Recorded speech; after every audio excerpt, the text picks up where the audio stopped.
Say hello to your viral era. With Planoly, creators grew their social following by 6 times in just 3 months. Planoly is the only social planning tool you'll need to get inspired, stay organized, and level up your content. And now you can auto-post across Instagram, TikTok, Facebook, YouTube, LinkedIn, X, and Pinterest. Try it free for 7 days at Planoly.com. That's planoly.com. And for a limited time only, use code CHEERS40 for 40% off all annual plans. Our best deal ever. Why don't more infant formula companies use organic, grass-fed whole milk instead of skim? Why don't more infant formula companies use the latest breast milk science? Why don't more infant formula companies run their own clinical trials? Why don't more infant formula companies use more of the proteins found in breast milk? Why don't more infant formula companies have their own factories instead of outsourcing their manufacturing? We wondered the same thing. So we made ByHeart, a better formula for formula. Learn more at byheart.com.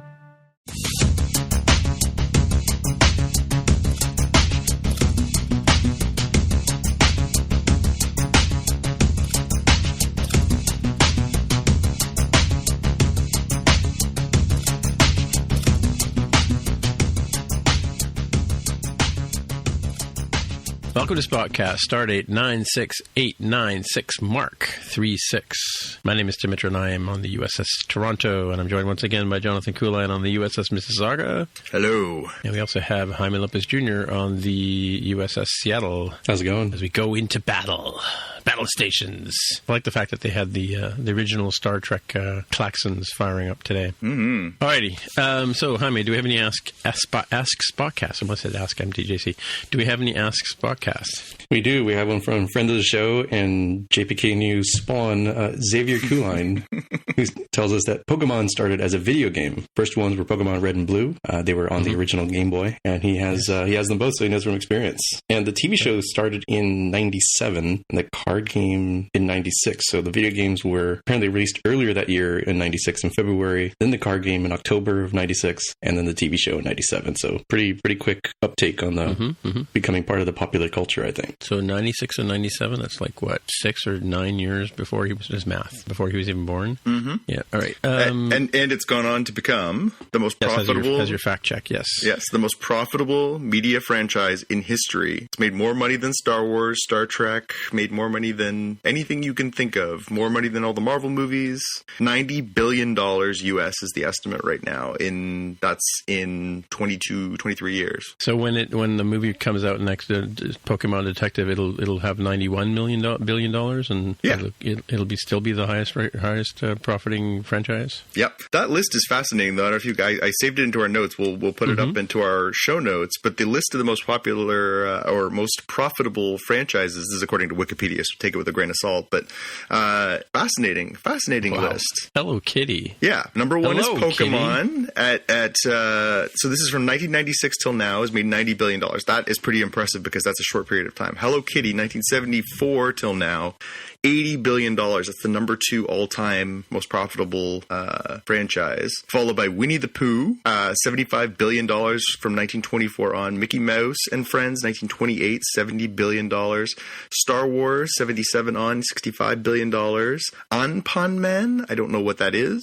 It's a manga. Japanese character that is basically a piece of bread that's alive, like a superhero kind of thing. That's why I use the to the tune of $60 billion. Does he battle grilled cheese and ketchup or what? I've never seen any of the media, but I've seen tons of the the treats that you would buy at the Japanese candy stores. Wow, that's a lot of candy. Yeah, go into I assume there's like a Japantown in Toronto, just given its size. So go into one of the stores where they sell imported goods, and I guarantee you will see this character. So wait, what is Disney Princess, which is the next on the list? What does that mean? So they've actually branded that as its own sort of thing now. So they basically united all the princesses under this brand starting in 2000. And collectively, if you add up all the movies and merchandising and everything for Disney princesses.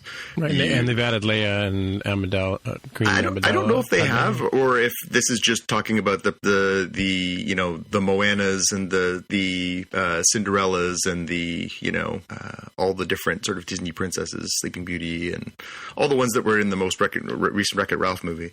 Right. Oh, I see. Right. Yeah. And the list rounded out. So we got Mario, Shonen Jump, Mario, Harry Potter, and the Marvel Cinematic Universe does make the list. But again, since 2008, they've made $29 billion. That's a lot of money. But then again, when you put it in, it's no $90 billion. It's no $90 billion.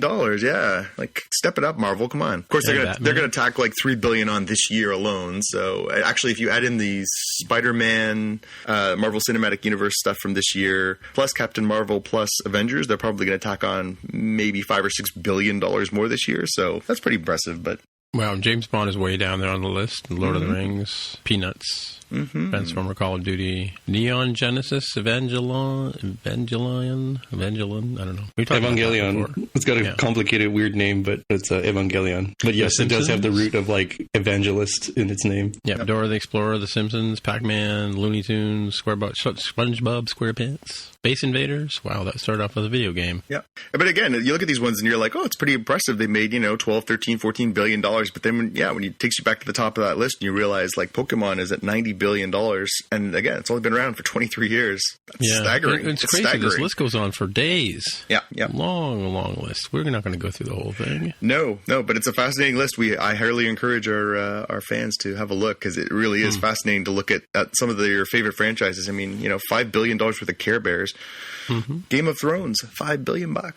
Candy Crush. Crazy. All right. And so what do you got in the headlines? We've got something from Jaime here. Yeah, the first one, huge headlining news that I just noticed right before recording this show is that there's a video of Jason Momoa where he is saying goodbye to Aquaman and Khal Drogo, spiritually as it is, that he is shaving his beard first time since 2012, and he's really pushing people moving away from plastic, particularly in bottles, and move towards recyclable aluminum. And as part of that, he's got a whole thing where at the tail end they have a bottled water that is in an aluminum can. And so it's maybe a couple-minute video where he and his friend are talking about aluminum or aluminium, and he's talking about how disturbing it is that if you go on an airplane and they have this giant plastic bottle water they give you, but they have metal cans for the sodas. Like, why don't they just use metal cans? And yeah, I thought it was interesting to see him clean shaven at the very tail end. Wow, yeah. But it doesn't mean he's giving up on Aquaman, does it? No, I mean, he's probably a guy who sneezes and half a beard comes out. So I'm sure he'll be ready in a couple months. Right. Okay. All right. Cool. And you have another one here. Another real surprise that I'm sure nobody on this show knows about. Yeah, this could be like a whole show in and of itself if we really wanted to step into it. But the first teaser trailer for Star Wars Episode 9, The Rise of Skywalker, as the official title is revealed by here. And it looks pretty interesting. J.J. Abrams, back at the helm, kind of seems like he is rapidly undoing everything that Rian Johnson did in The Last Jedi. It says, even the title has spurred a lot of discussion of what that means. And at the very tail end, we hear the deep cackling tones of one Ian McDiarmid. No, that's definitely, to me, it sounds like Mark Hamill. No, it is McDiarmid. They confirmed it. He actually came out on stage at Celebration. No, I saw that. I watched it live. I watched the thing live, and I saw him do his run it again thing. But to me, it sounded like Mark Hamill as a Joker. Yeah. No. It's been confirmed. It's McDiarmid. All right. Yeah. Okay. So speculation abounds. It looks like it'll be cool. They have a new droid by the name of Dio, who looks like a dustbuster on wheels. Yeah. So get your merchandising ready. Let's see how much further Star Wars goes up the list on that list we just talked about of franchises. But looks pretty cool. It seems like there's going to be some interesting things here. I don't know. Any thoughts on favorite aspects of the teaser or WTF moments? The title. Yeah, there's a lot to break down in that title, and it really is a teaser trailer, right? They, a bunch of hard cuts. They only show you about 5 or 6 different sort of scenes. You get a little taste of characters and stuff, but it's there's not a lot to unpack there. I mean, obviously the big sort of scene they focus on is Rey versus versus someone coming at her. We'll assume that it's probably Kylo Ren in the TIE fighter. She does her super kung fu flip over the top of it. Pretty dramatic. I do love the cinematography of it is beautiful. Like, it looks like a J.J. Abrams. He does really have an eye. No lens flare, very impressive. Well, no lens flare that we tell. Not so far. Some coming later, right? Yeah, not so far. But yeah, it was. It's definitely whets the appetite. It makes you want to see more. But I don't know. I don't know if I'm. Other than that one scene at the very end of the trailer where they sort of come over the rise and you see what looks like a huge chunk of former Death Star, and then you hear McDermott's laugh. That was the only part that was sort of, for me, that captured my imagination. The rest of it was just sort of what you could expect from a teaser trailer. But unpacking where that is, what it means, because they did follow it up a couple days later by saying the Emperor is dead. They made a point of clarifying that they're not saying the Emperor is alive. So I don't know what that means. If we hear his laugh and we see the Death Star and we know that this is the 9th and final installment of the saga, what are we supposed to take from that? Is it like final in the what's her name, J.K. Rowling's kind of final sense? Well, they already had more follow up this week. They had more. I think it was Kathleen Kennedy basically said, like, just because this is the end of the Star Wars Skywalker saga doesn't mean you're never going to see these characters again. So, right. Again, it is. I think what they're saying is this is sort of the end of this sort of bridge series that sort of connects the Rey and her story and Finn and Poe to the legacy series of Leia and Luke and Han and Chewbacca. I think what we're probably can expect in the next iteration is probably no more ties to the past. We're not going to see more Billy D. Williams. We're not going to see more those legacy characters because we don't have to, right? Yeah, I'm not really looking forward to more of that anyway. Billy D. Williams, that is. But so I want to ask you a question, though. This is for the panel, and that is, do you think? I think it's unquestionable that the Star Wars teasers and trailers are often better than the movies. Right? Yeah. Do you think that?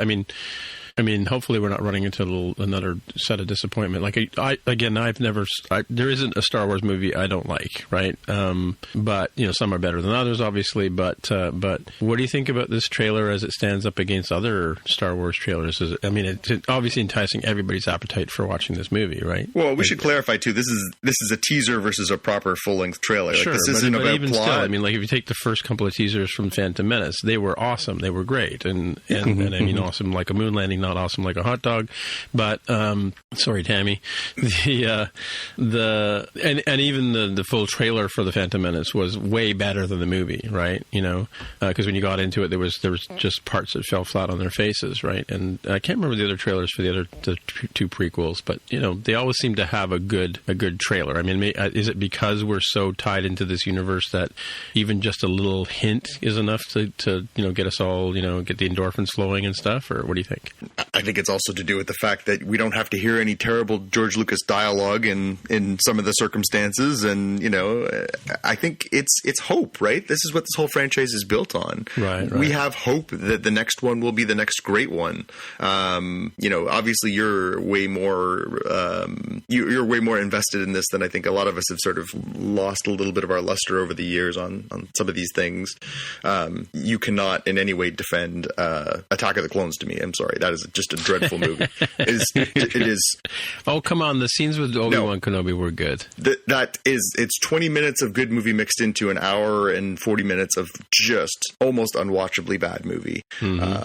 But you're right. When you see that stuff and you just see the visuals and you're taken into that world and you're immersed in it and you see lightsabers and you see and you aren't into the mire of it, but you're just into the hope of it's going to be a great thing.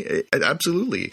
When I saw this trailer for the first time last week, you get the shivers up your spine. You're like, oh man, look at that. The imagery, the music, the John Williams score, all of that just immediately hits you in all those feels. But the problem is that, that other shoe is coming. And, I wonder how I'll feel. At your head too, I wonder how I'll feel in December if I'll be like, wow, that totally, lived up to everything that I built up in my head.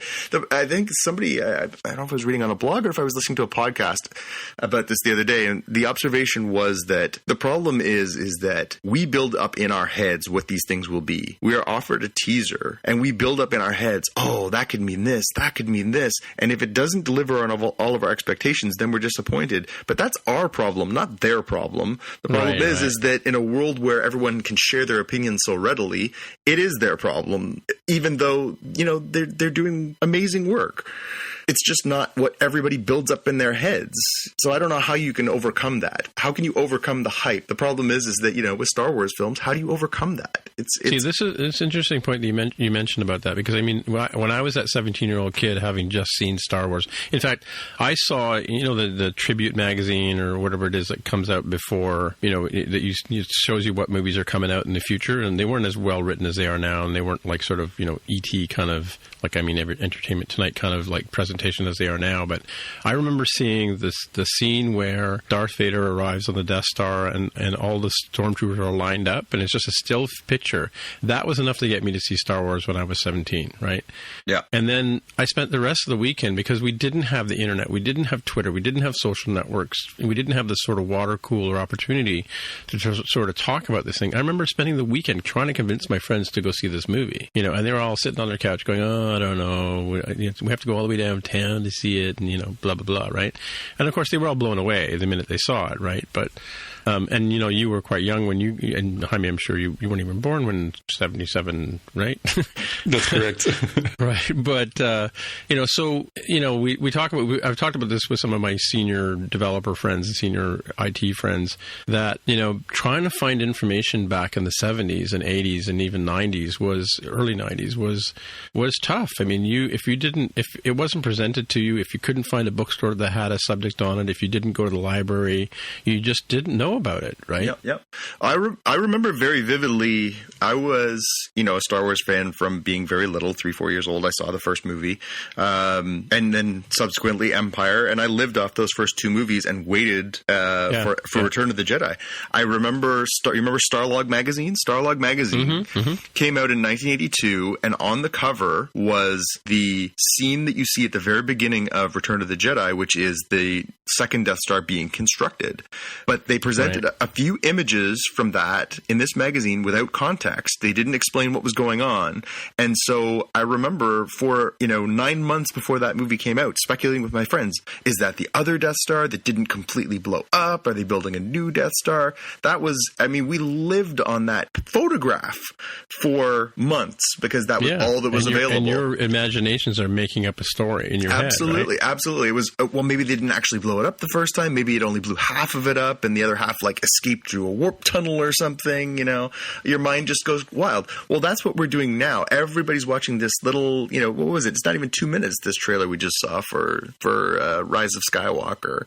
And everybody's built up in their mind, oh, okay, so we saw some of the Death Star, so this is what this must mean. And then we hear Ian McDiarmid as the Emperor, so this is what this might mean. And, everybody's got their interpretations and breakdowns, and by the hundreds online, there's speculation of people talking about what they think it's going to mean.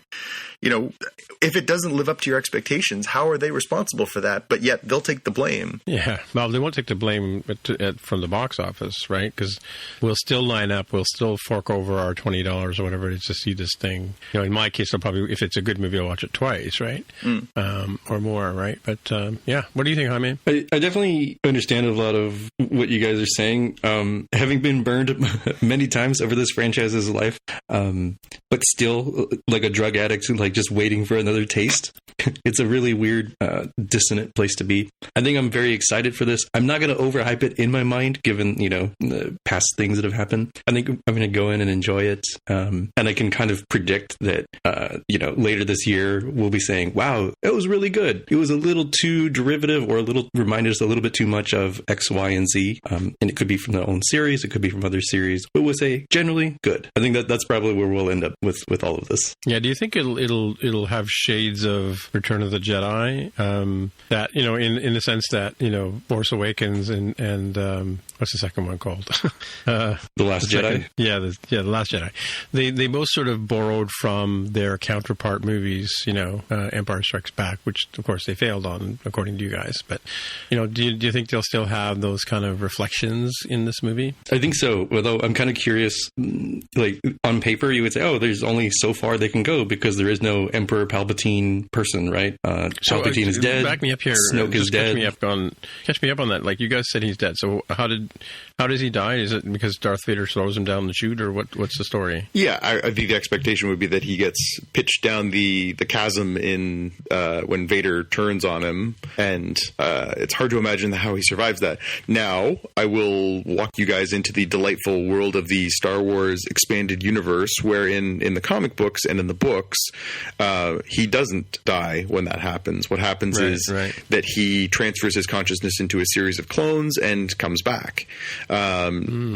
So that was the storyline that they took there. The question is, will we see anything like that happen here, where they can say right now, oh no, Palpatine's dead, and that's their way of absolving themselves, but in some other way he's lived on. So right. Yeah, I mean, even to Jonathan's point, in a more direct case of like, oh look, he's alive for these reasons, or in there's like a hologram thing of him, a little AI that's ha ha ha laughing at whoever has come to plunder the remains of the Death Star, sort of thing. Like in his boudoir, he's got a little gem for people to enjoy. I will point out, as some folks, the crazier theories online have pointed out, that we never actually see him die on the Death Star. Right. He doesn't like melt or anything. He gets pitched down the tunnel, the shaft, the pit, and then we see this big, like energy wave sort of thing come up, which doesn't necessarily mean he's died. Maybe he's so awesome that towards the tail end of that thing, he, Avatar, the Last Airbender, stops himself from hitting the very bottom. And then you'd have to decide, does he die or not when the Death Star itself explodes? Well, it's true. I mean, Luke Skywalker doesn't die when he falls down the chasm in Empire Strikes Back, and Darth Maul doesn't die when he falls down the chasm in Phantom Menace. But before we go to that... Right. But to continue on. So if you go down this crazy route, I would have to say, well, maybe the way this trilogy ends is, not dead Palpatine gets shot in the back by who else did we not see die in that very same sort of way? Mr. Han Solo, who also wrote out the chunks of Starkiller Base. Yeah, you could also just say that that's a storytelling method that the Star Wars franchise employs, so they don't have to show dead bodies. Oh, that's true. Indeed. I mean, even Maul is canonically alive. Spoilers for Solo, I guess. Yeah, because he comes back in the sequels, right? Or he comes back in Clone Wars, and then from Clone Wars he comes back into spoilers, Solo. Yes, right. Is that same? But Solo was before. Solo, would be after Clone Wars, but before Rogue One. Yeah, there you go. Mm-hmm. There was something else I was trying to think about Star Wars, but we'll come back to it because we're actually supposed to talk about other franchises tonight. Let's start with Star.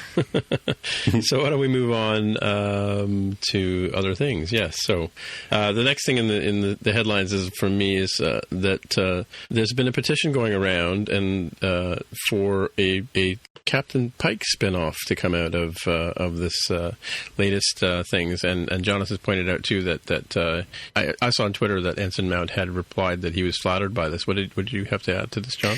Yeah, the story you're mentioning is that people have been actively saying they really enjoyed it, and I think the three of us agree. I think Ensign Mount was fantastic as Christopher Pike, probably the best realized version of the character, and I think a lot of people have responded to that and said, hey, you've built this lovely new set. Why don't you go ahead and make that into a series, even if it's a mini series? Like, tell us a little bit more about the Captain Pike, Enterprise years.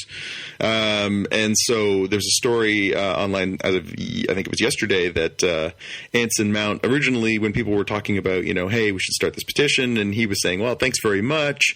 He said, logistically, it would require a little bit of trying to figure out how they could do that, but he did say that he did like the idea that, and the idea of doing a series set on the Enterprise with Pike and Spock and Number One He said, I'd love to see that too, but doing that, I'm not sure. He laughed. It's not an easy show to shoot. The reason we shot for 8 months for 14 episodes, that's snail's pace. That is long, but I don't know anything that you don't. So he's not ruling it out. But yeah, it sounds like he's sort of interested in the idea. And, obviously we know how how Pike's ultimate fate plays out. Any Star Trek fan with their salt knows how that plays out. What, he goes off and plays Jesus in a movie? Is that what he does? That's pretty much how it goes, yeah. But the flip side of that is that, there's still probably lots of stories you could tell. And, I was struck by it again tonight, and we'll get obviously into our review of the season finale of Discovery later on. But that set they've built is beautiful, and his portrayal is great, and the portrayals of all those other characters, and the world that they've built to tell, even if they did it as a miniseries or a season or two, or just to sort of fill in some blanks, I think it's a very rich world for them to get into, and I think there would be a very popular response to that. Yeah, for sure. Rise of the Resistance. I think I forgot to put my link in here. Oh, this came out of Star Wars Celebration. Yeah, so I was watching Star Wars Celebration starting last Friday when as I mentioned, we were watching during our lunch break the rollout of the new trailer, or the teaser, I should say.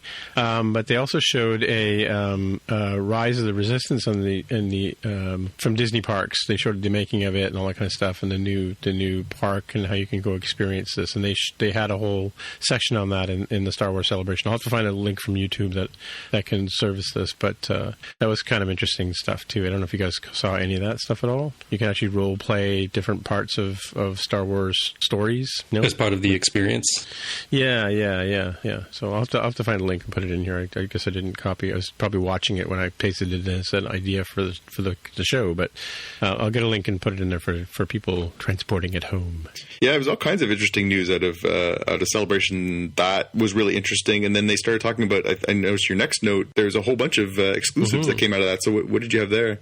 Well, so they had a bunch of Coca Cola executives came on. They showed a commercial as part of the experience thing where they had these little orbs with caps on the top and sort of water bottle looking things, and they had sort of Star Wars type fonts on them, and it was clear. It was obscure enough but clear enough that you could tell it was Coca Cola, and you could tell it was Dasani because that's their line of water. Mm-hmm. And so they're rolling out these Coca Cola and Dasani water or products for people to buy. And initially, I thought it was going to be through this experience thing, but no, they rolled them out, and they even have these cool red T-shirts with the Coca Cola logo on it in the sort of, I forget what they called it, but they named the style of writing, but it says Coca Cola in the sort of Star Wars looky thing, and they gave everybody who was at that particular panel in the audience, they gave them each a ticket to get a free T-shirt when they walked out the door. So I was looking online to see if these are going to be available for consumers to buy, because it's kind of a really interesting looking swag. You walk into a party with one of these things on, and people will go, "Hey!" So, and there's a link in the show notes about an article that covers it and shows the bottles and the Cokes, the Coke Zeros and the Dasanis. So yeah, I saw they announced that there's going to be a whole bunch of exclusive stuff, part of that Galaxy's Edge stuff. They announced part of the new toy line that's coming as well. So I have in the past collected some of those 6-inch Black Series figures that Star Wars and Hasbro have put out. The rather much more intricately designed sort of deluxe Star Wars figures that usually go for about $20 or $25 a piece. They announced that as part of Galaxy's Edge, you're going to be able to buy 3 different multi-packs with exclusive characters only available if you go to the park, which is kind of interesting too. So wait for the secondary market to hit the wall on that one pretty fast, because I'm sure the speculators will be in there buying them by the dozens and selling them on eBay. But yeah, it's interesting how they're, I mean, we knew this was coming obviously when they announced they were doing a park, but a smart idea to build in exclusives, not just what you'd expect, go in and buy a toy lightsaber and buy a commemorative cup, but they're actually saying if you want this exclusive thing, you have to come to the park. That's pretty smart. Mm-hmm. True. Yeah. So our next story ties into, I think we are going to talk about Game of Thrones first episode of season 8 today, right? Aren't we? Yep. Yeah. Okay.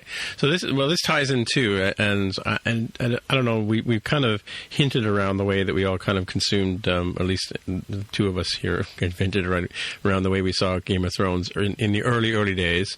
But, because, I think back then too in Canada it was semi-legal to download for your own personal consumption, right? Yeah, we didn't have the same legislation the United States had for the longest time. So up until about 2 years ago, our rules were a little bit different, so that if you weren't resharing, it was permissible in its way for you to do that. Right. So, but that law changed, I think thanks to, I'm going to blame Mr. Harper. I don't know if it was really him, but they changed they called it the Canadian Copyright Modernization Act that came out and changed it.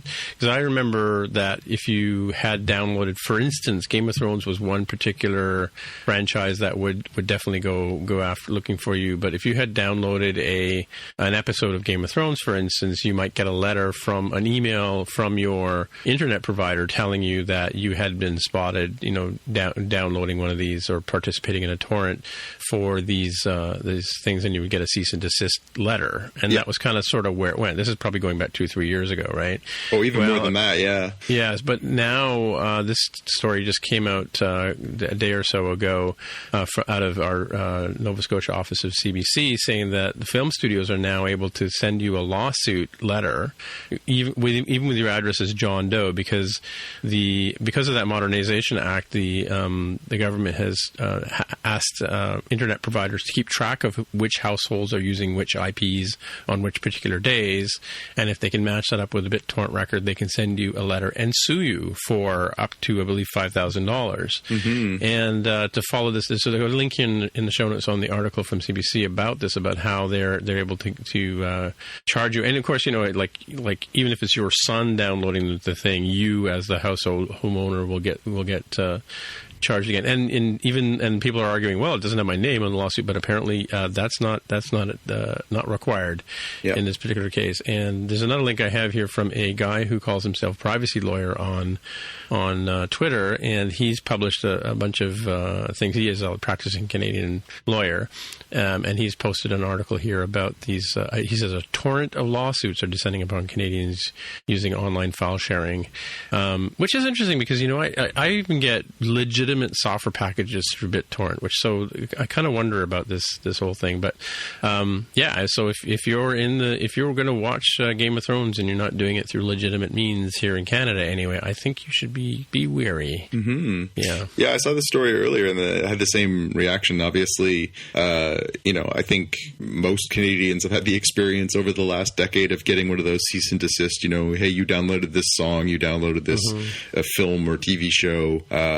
Don't do it again. But there really wasn't a lot of heft behind it. This one, they make a point of saying, even if it's just addressed to a John Doe, or even if it's not specific, that they can have a judgment ruling against you and actually start to garnish your wages or put a lien against you, even if you don't respond to it. So this is a legitimate concern. It did make me wonder, though, the one thing that this article doesn't really get into is the idea of using VPN, right? Like, is this something that can be obscured by VPN, or is this something that, is a VPN an acceptable method for avoiding this kind of concern if you are still trying to consume information this way? Do you want my IT guy answer, or do you want my Tim answer? I'd like both. I believe if you use VPN, you can probably mask this activity. Yeah. Not that we're in any way advocating that to our audience. No, but I mean, at the end of the day, I mean, when you think about it, the ultimate reason for doing this kind of tracking isn't for pissing off the producers of Game of Thrones. It's about things like crime, organized crime, pornography, human trafficking. That's what they're trying. That's why they try to keep track of these things. And I'm sure, dollars to donuts, that those type of people, pornography or porn rings and human traffickers and organized crime, I'm sure they're using torrent software, VPN VPN software as well. So I'm sure. Yeah, I mean, but there has to be some. In the world of internet technologies, there's always a way to fingerprint the person, who's ultimately making the traffic. The whole idea behind VPN is it allows you to tunnel basically like a gopher. You can tunnel and come out somewhere else, so you're away from your geographic location. But I think at the end of the day, they probably could go back and forensically go back and trace who is doing what to whom. Yeah. Even though it's the transaction is encrypted, right? So, yeah. What's the state of affairs right now on this kind of stuff in the States right now, Jaime? I don't know that people are sending out individual ones anymore. I think it's more for the larger sites, and torrents get a little interesting because then you have to try to figure out who's hosting them and everything. It doesn't seem quite as draconian as they're going here for measures, and I don't know if that's a reflection of changing government policies and procedures, or if that's just a change in how the MPAA and others have, been focusing their attention on, like, hey, look, streaming is really successful. If we make it easy for people to give us money, turns out they will give us money. Yeah, and I don't know that's if the other side of it, right? Is I think there probably was more activity, in the early Napster days and early BitTorrent days for people to do this kind of stuff because it wasn't readily available to get stuff, right? And now that it is, we've got the Netflixes, and we've got the Hulus, and we've got the CBS All Accesses in Canada and the United States, and HBO and things like that. So the only thing, again, is annoying. I was talking to a friend because how Jonathan was saying that he's annoyed that we don't get the same content at the same time in the States. A friend of mine had gone into the U.S. and found that he couldn't use his Netflix account or his HBO account to watch Game of Thrones while he was in the States. Yeah, because even though he had a legitimate service from Canada, he couldn't stream the. It's geo-blocks, yeah. It is a funny thing. I mean, part of the campaign that's come out this year. I mean, Crave, which is one of our streaming services here that integrates what would be on HBO Now and HBO Go in the United States. Part of their marketing campaign for Game of Thrones this year is, hey, do yourself a favor, watch it live. We'll put it up the second that it goes up live around the world. We're not delaying you. We're not messing you around. This is, and it's reasonably affordable, I would say, all things being equal. This is the first time, we are 10 years and 8 seasons into Game of Thrones. This is the first time that's actually been convenient for the average person to watch HBO in Canada, where it's not a huge amount of money and it's not a huge, like before you had to have the movie channel subscription. It was a very expensive package. Your online services for that were very weak. You were sort of hamstrung into like, you got to watch it on TV and you got to watch it when it's on and now they've made it more affordable and they've made it easier to access. So, I think that what they're saying is like, listen, we've made it easier for you, so stop screwing around and pay for this or we're going to come after you. Yeah, so it's funny because we talked about this 2 years ago on More Than Just Code because, Apple started the ball rolling when they rolled out HBO Go onto Apple TV because we were all joking about it at the time. Remember, Jaime, we were saying that, how many people are going to go get the subscription and then as soon as they finish consuming Game of Thrones, cancel their subscription, right? Remember we talked about that? Yeah, and I'll be doing just that. So I signed up for HBO Now, and if the Verge article that I read prior to doing that is correct, I think with the 7-day free trial and then the billing cycle that begins after that, I'll end up only paying the single charge, just the $14.99 one, assuming I end it on the very tail end of the last Game of Thrones episode. And because it's only like 6 episodes, right? So I think they timed it out and they calculated out where that would be. And in the meanwhile, I'm catching up on Westworld season 2 because I hadn't seen that. Right. Oh, cool. That's on there. Yeah. There's a few shows on HBO that I like to watch that aren't, and there's some movies on there too that I've watched occasionally. Yep. All right. So let's move on to the Avengers Endgame. Yeah, so we had this happen last week, or earlier this week, I suppose it was, that there is a leak, as is to be expected. There was a leak of a scene from Avengers Endgame that has hit the internet. And I have not watched it. I don't know. I'll ask you guys, have you seen this scene? No, I saw the one that was on, we talked about last week was... not the one that was on Good Morning America. This is a complete and full scene from the film. No, I have not seen it. Jaime? No, I purposely avoided it. Yeah, so have I.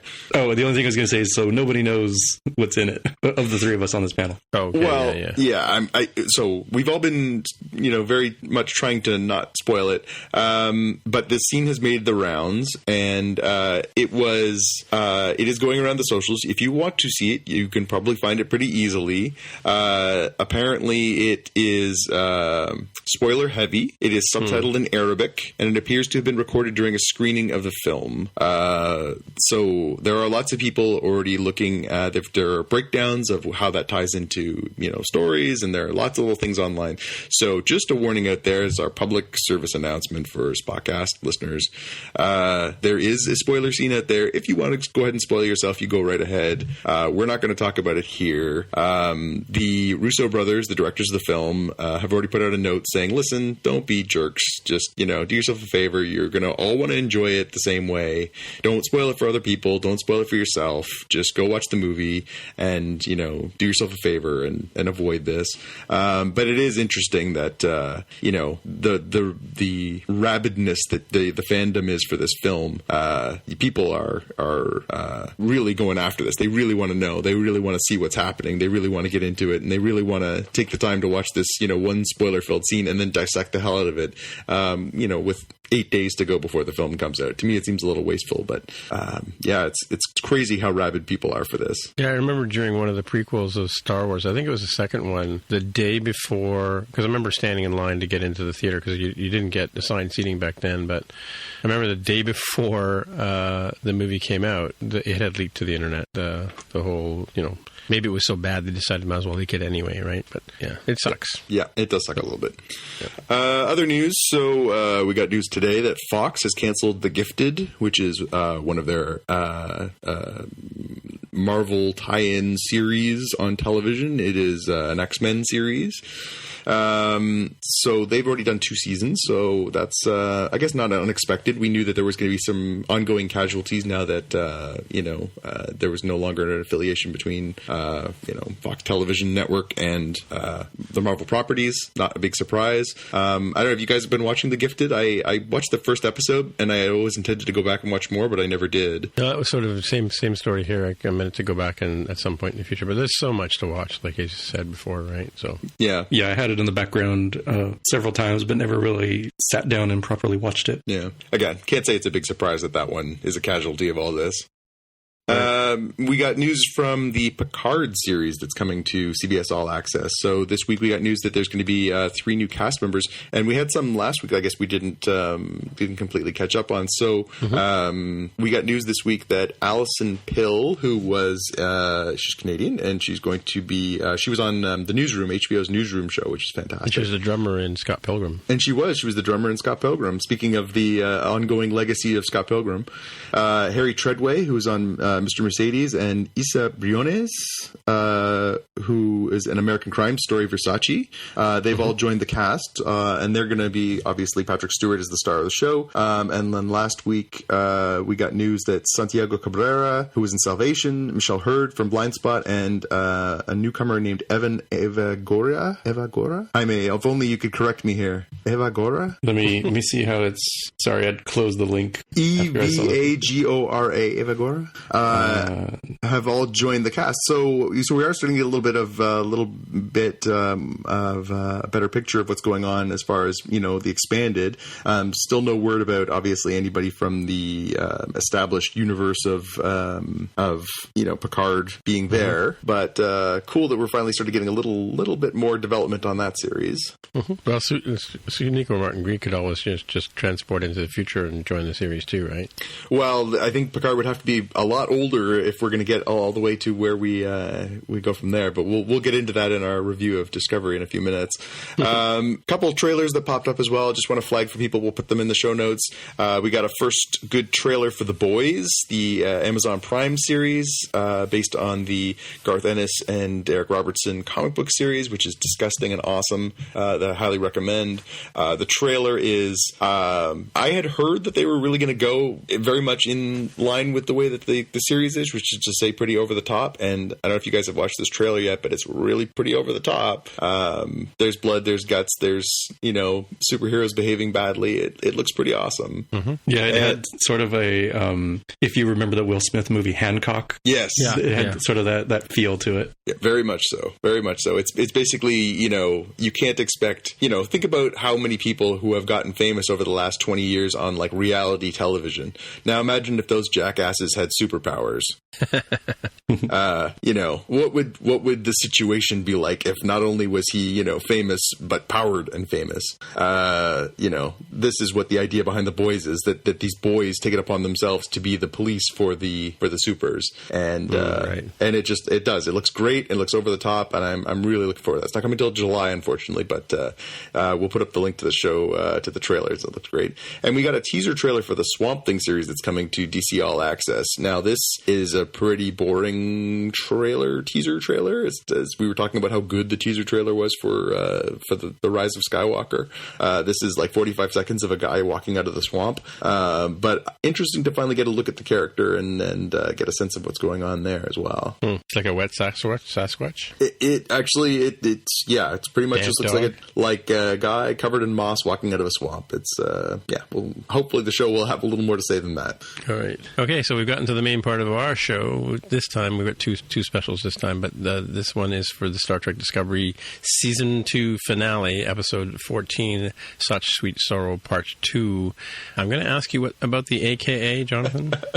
Well, maybe we'll do the AKA at the end, because the AKA is really about, we talked about how much griping there had been online about the fact that, what about the Spore Drive, and how do they explain that, and how do they explain all these things that don't exist in the future? And that was me, actually. Yeah, so we'll get back to that. So my AKA was, the AKA title for the show should be called This Ought to Shut Up All the Effing Trolls, because it answers a lot of those questions. All right. Okay. So I'm going to let you guys talk, because I missed apparently 20 minutes of it thanks to my cable provider, who I pay large sums of money to. I did make a few notes, but I think it was my turn to do the recap, and there's no way I could recap this show. Well, you could do all the way up to the last 20 minutes, and then we can carry the collective team across the goal line. No, I can't really do that. Like I said, I was behind the 8 ball going into it. I started late because the other podcast ran long, and then I've only got a couple of things here. I've got, Follow the Queen. I leave very little to chance, especially when it comes to Revenge, Leland Comes Aboard, and Leap of Faith. So that's all I got. Why don't you fill it in? Okay. Jonathan, why don't you lead the way on this one, and then I can help. Croak. You sounded so far so good. So Jonathan, why don't you lead in? All right. If I have to take a break for a coughing fit, you guys jump in here. I'm still a little under the weather here, so here we go.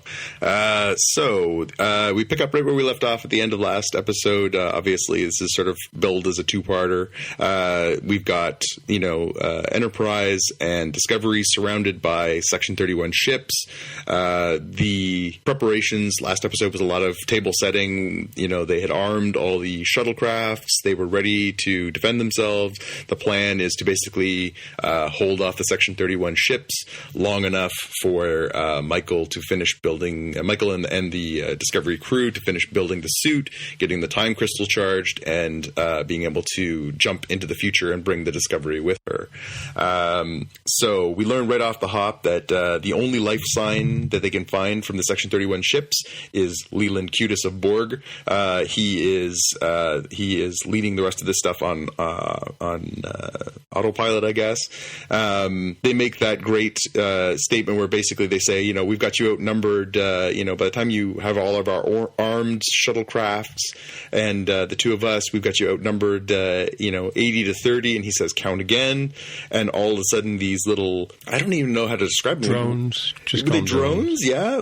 Sure. Yeah. So basically he says, count again. And these drones all separate themselves from the Section 31 ships. And all of a sudden there's hundreds or if not thousands of these drone ships that are all poised to attack. And it turns into this pretty epic, almost from beginning to the end of the episode, space battle where the shuttlecrafts and the two ships are basically trying to defend themselves against these attacks.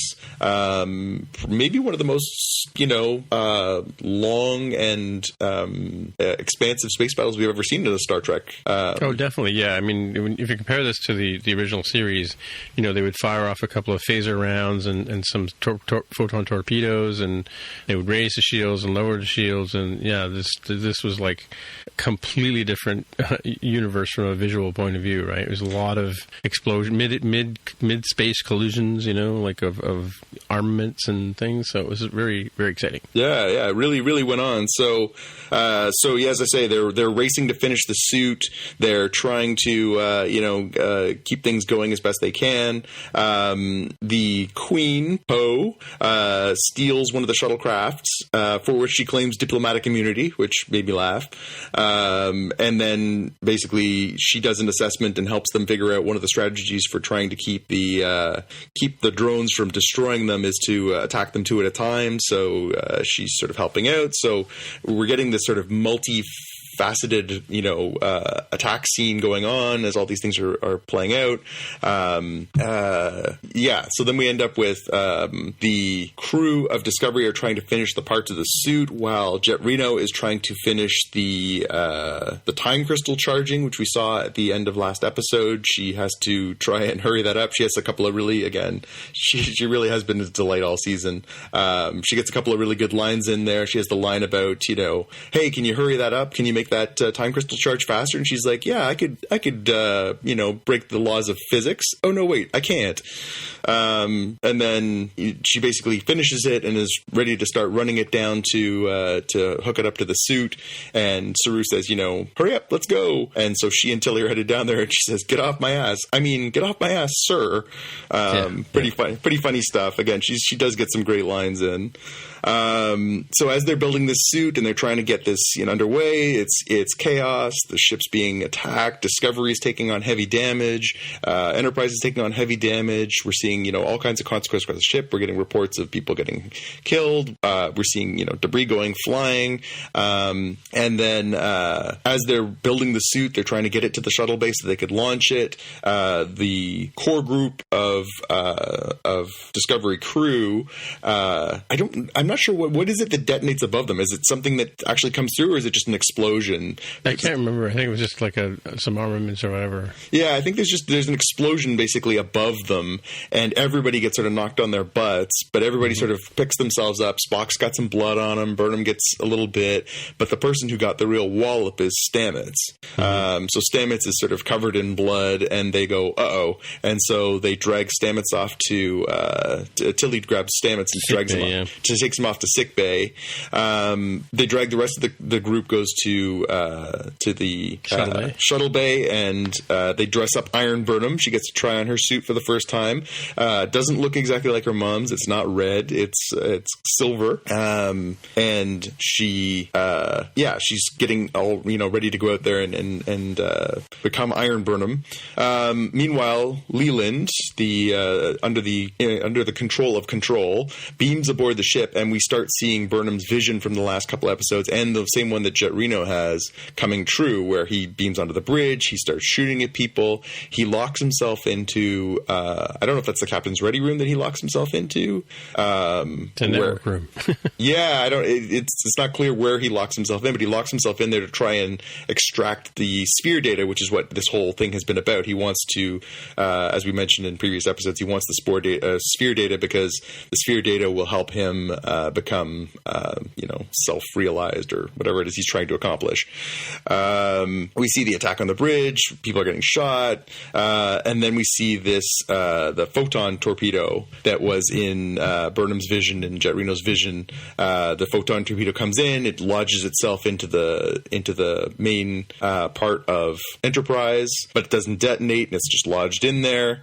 Admiral Cornwell and Number One go down to try and see if they can figure out what to do about that. They go in and try and work on that. And things are going pretty badly. So, Leland's on board, there's photons on there, the vision's coming true, things are going pretty badly, and, both Discovery and Enterprise are taking poundings, and it's not looking good. And then, of course, then comes the turn of the tide. All of a sudden, Ash comes to the rescue. So we knew at the end of the last episode, he sort of said, I got to go do a thing. He shows up, and not only has he got the Klingons there to join in the fight, but he's brought the Kelpians in Ba'ul ships. So Sorana, Saru's sister, is there to join the fight. And we get this sort of like turn of the tides. They're there to try and save them some more time. So then back on Discovery, Leland is in there trying to figure out how to access the sphere data.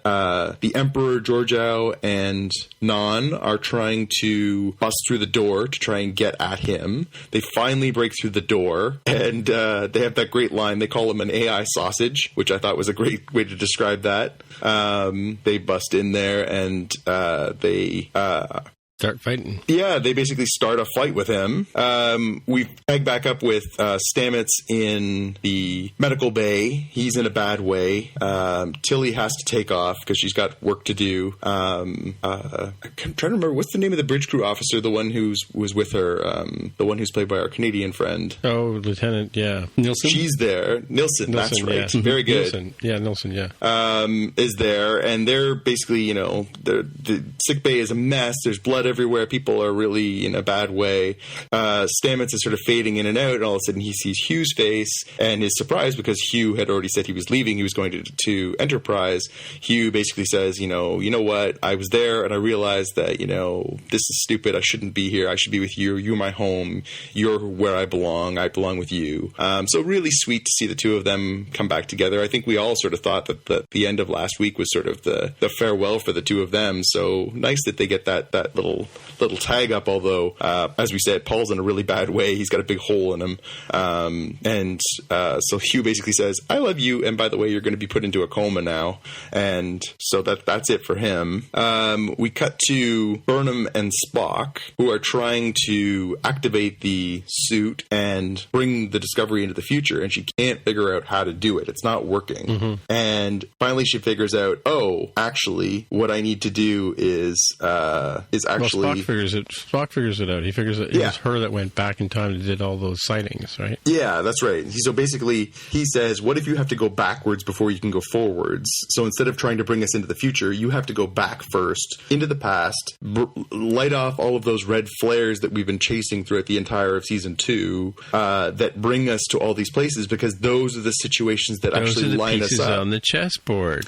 So he's saying, we wouldn't have been able to do this if we didn't have Jet Reno. So you had to go back and you had to set off the signal so you could get the Hiawatha, so you could get Jet Reno, so she could help us with the time crystal.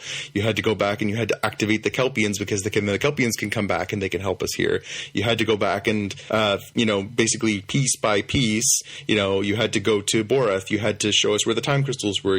So she's like, yes, absolutely. So she goes through and piece by piece goes to the past and starts activating the red signals. And then we learned through that it was her that Saru saw when he saw the clearer vision of what the Red Angel looked like. So that was kind of an interesting scene where it sort of, brought the whole season full circle, right? Yep. And then we cut back to the ship and we have this great situation where the gravity is not working properly. So we have this weird gravity fight between Non and Georgiou and Leland Cutis.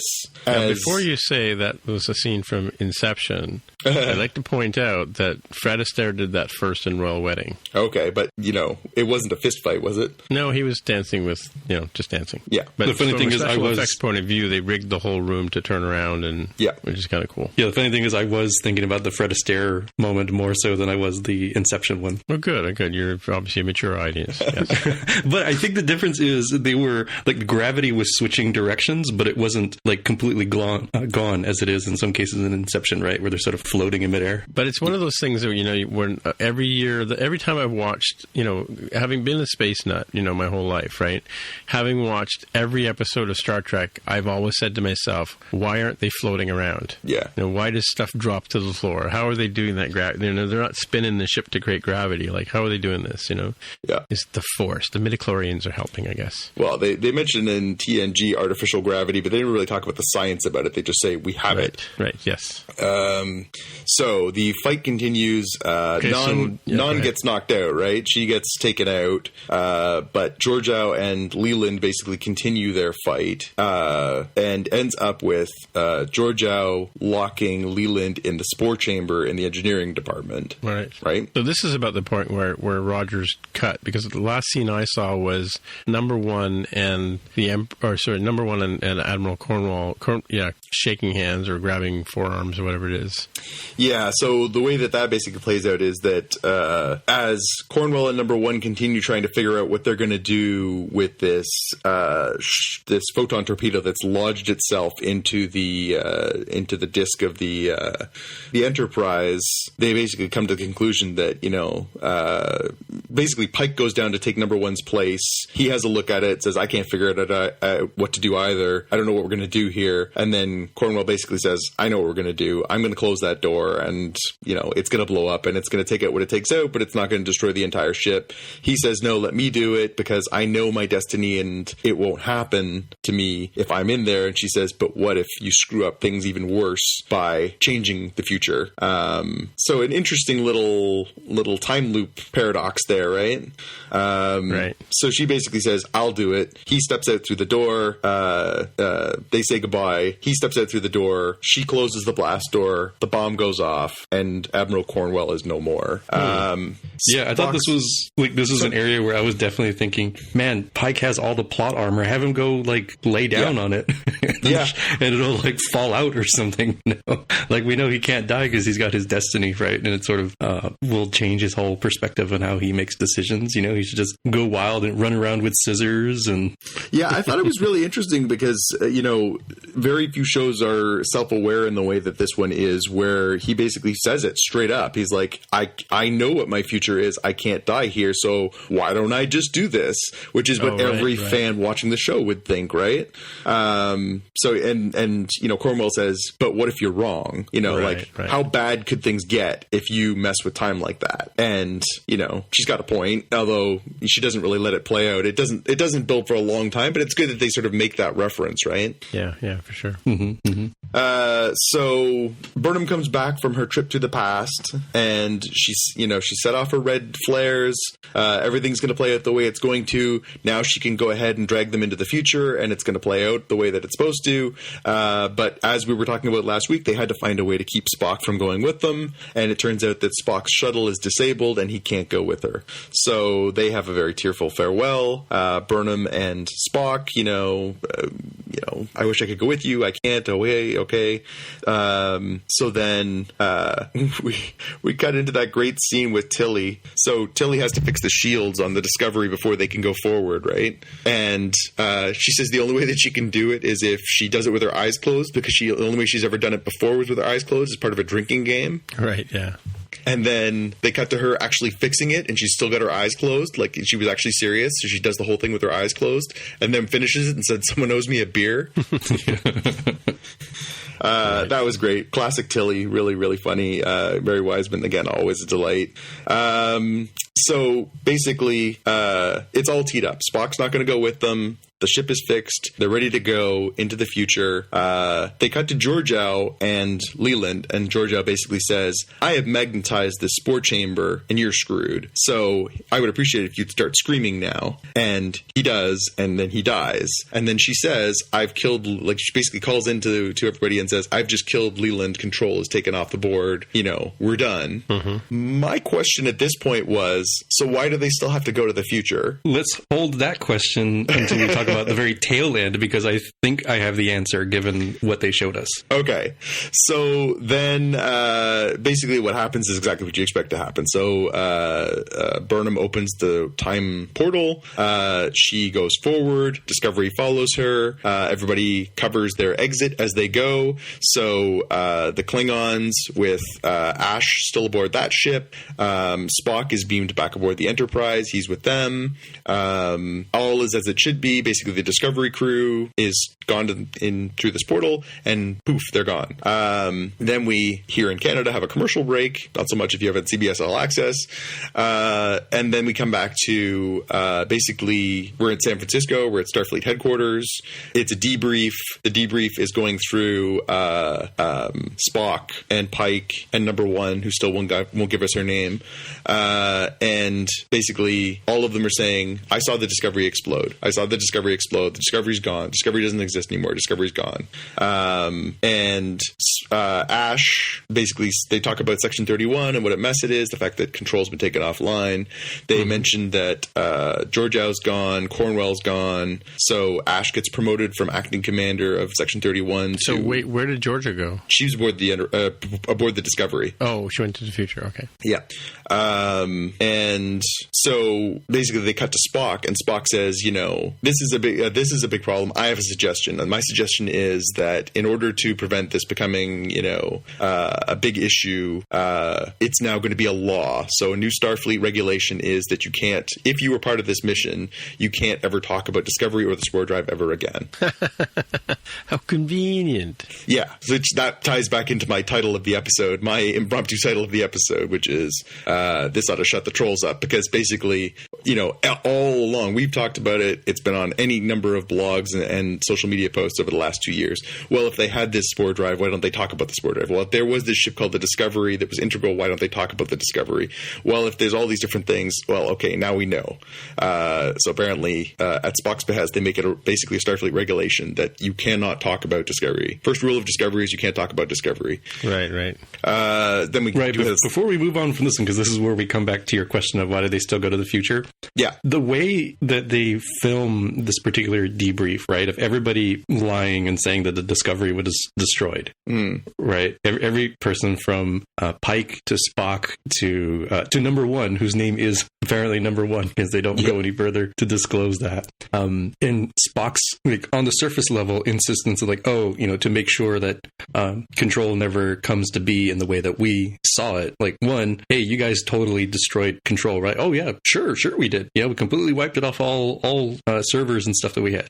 And then Spock's insistence of we need to make sure that nobody ever talks about this, to really, really make sure that nothing can come of this, and that there is no potential future where control still becomes the domination and destruction based AI that they had worried about. And the way they film these particular debriefs is very dehumanizing and kind of menacing, the way they show or don't show the admiral that's debriefing them, right? They show just sort of the lower half, and he seems kind of less than trustworthy. And so I think that's why they said, we still have to put this thing into the future. We still have to go with the plan, because you can't leave even the slightest chance of somebody messing up somewhere. It's Skynet, right? This is the Terminator series all over again. We're okay, we don't want to just delay what happened before. We want to make sure it never happens. Yeah. So the idea is that they can't actually in any way acknowledge that what happened with Discovery, because if they do, control could still find a way, or Section 31 or whatever. Right. That was my take on it, and why they had to continue on with the plan, even with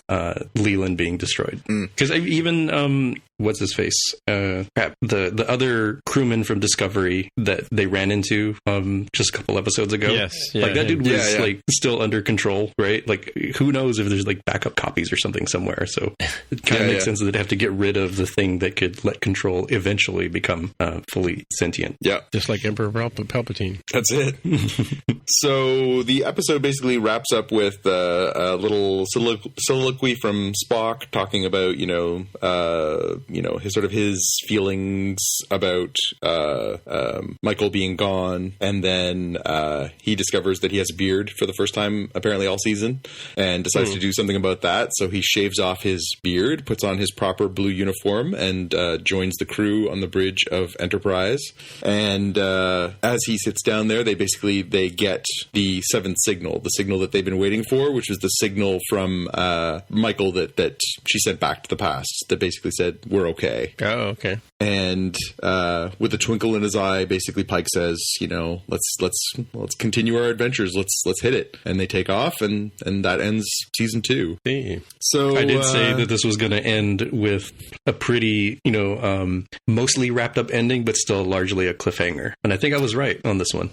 Yeah, it's funny. Last week I just finished listening to last week's episode this evening, and we were saying the most exciting outcome I think for all of us was that they do this, that this actually plays out the way that we were hoping it plays out, that they do go into the far flung future, and that this show stops being a prequel but becomes something else, and that is exciting beyond words to me. Like, I am as interested as I was in this.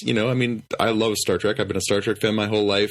I was in for the show no matter what it was going to be, but that it has become this is so much more interesting to me than if they had continued being a series set 10 years pre original series. That they're going to do something completely radical and different and go somewhere else is absolutely captivating for me. I'm 100% in on changing this direction or following through on what they always intended. Which is?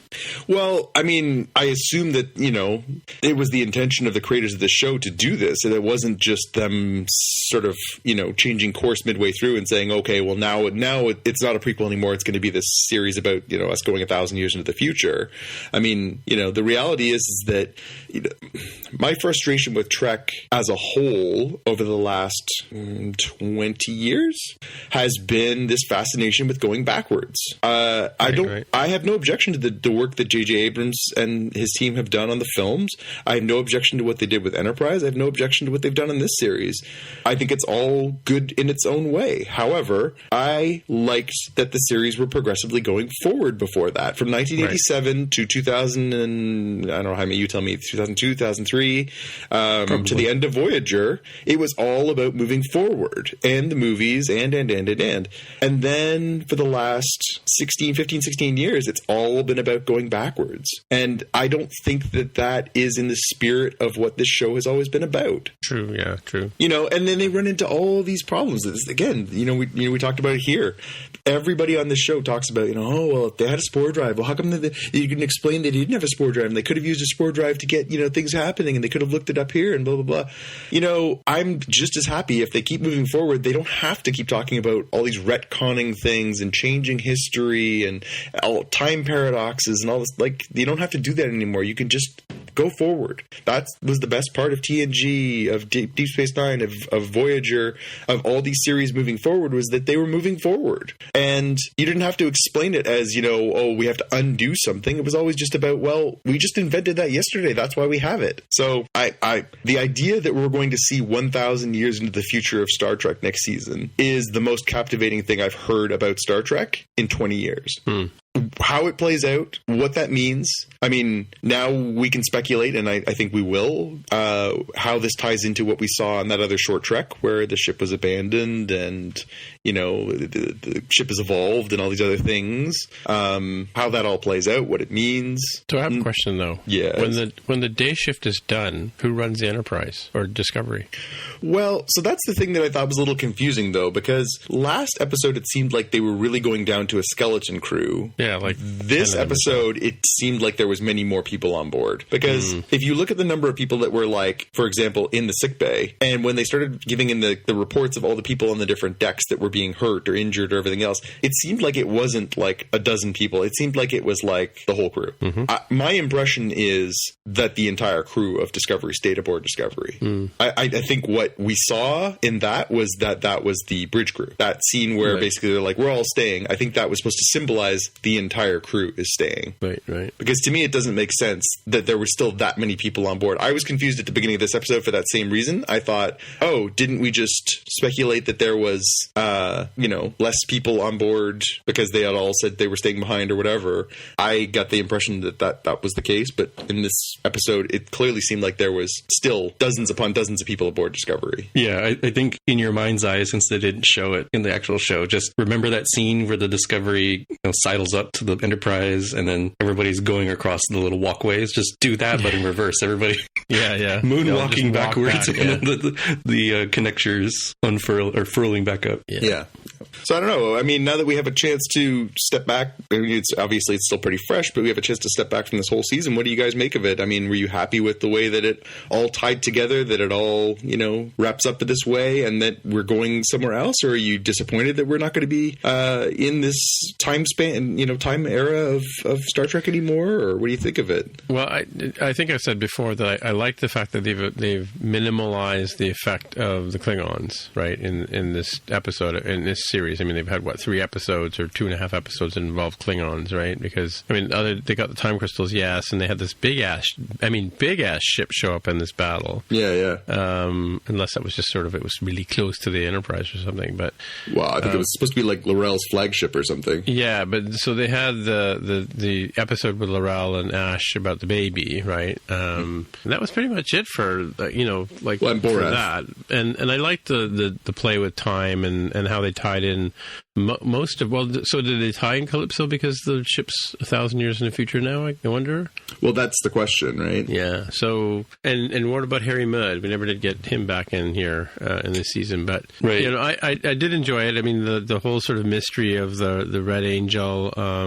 I think we pretty much called it that it was Michael Burnham at some point. Before the Arium episode, I think we were kind of thinking it might have been Michael Burnham. Weren't you guys thinking that? Yeah, it seemed the most obvious answer. Yeah. Yeah, there was an idea before, and I think it really solidified around the time that they showed that it was a female body. When Saru probably saw the most up close of what the actual form was. I think that's where we started talking about it. Yeah, and the fact that they kept trying to help Michael Burnham specifically, right? Or it seemed to be that way. So that it kind of sort of seemed like she was going back and affecting her own past somehow, to get to where she is, right? Yeah, no, it's been a good episode or a good series in its season, I think, right? It's interesting. I've spoken to a few people, at work and around the socials about this show. Some people haven't even started into it. Some people watched a couple of episodes of the first season. I think second season.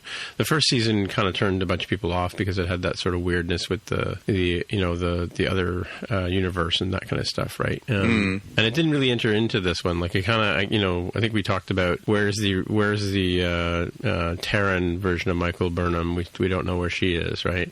We don't know where the Federation version of Lorca is either, right? So whether they're conveniently left out so they'll come back later, or so yeah, it's interesting to see what they'll do with this. But now there's a whole lot of things. I mean, like 1,000 years into the future, are they going to seem like cavemen in the new Federation, or will the Federation have been disbanded and gone? And did you ever read the Foundation series when you guys were younger by Asimov? Not all of it. Right, but you remember the gist of it was that there was a series. I think so. There was like the first 3 books, and I think the 4th or 5th book was about them going back to the center of the universe, and it was all abandoned, and that society had died off or left or whatever, and it was this the library was sort of derelict, and they tried to piece together. They were trying to discover the origins of the Foundation, which they could kind of do in this sort of future. They could go back and they could come to San Francisco and find that it's abandoned, it's a wasteland,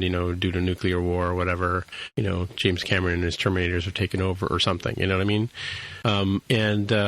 So there's all kinds of different ways they could play this next season out. And again, just like the trailer for Star Wars, we're kind of wondering, your imagination will run wild for the next couple of months until they come out and tell us what they're going to do, right? So yeah, I guess the question is this the new status quo? I mean, the idea now is what they've established is that the Discovery can't go back, right? Right. It can't go back. So season 3 isn't the voyage home. It's not, we have to figure out how to get back, because that's not the point, right? The point was that they're supposed to be gone now and that they can never return. So is the new status quo, we exist in the 34th century, 35th century, where was it supposed to be? 32, 33, 33rd century? That's where they went 1,000 years? Or? Well, they went 1,000 years into the future, and they were in the 23rd century already, right? Mm-hmm. So they're in the 33rd century? Yeah, I guess. But they're also in the beta quadrant too, right? They're not in the alpha quadrant. They're in the beta quadrant. They do have the spore drive, assuming Stamets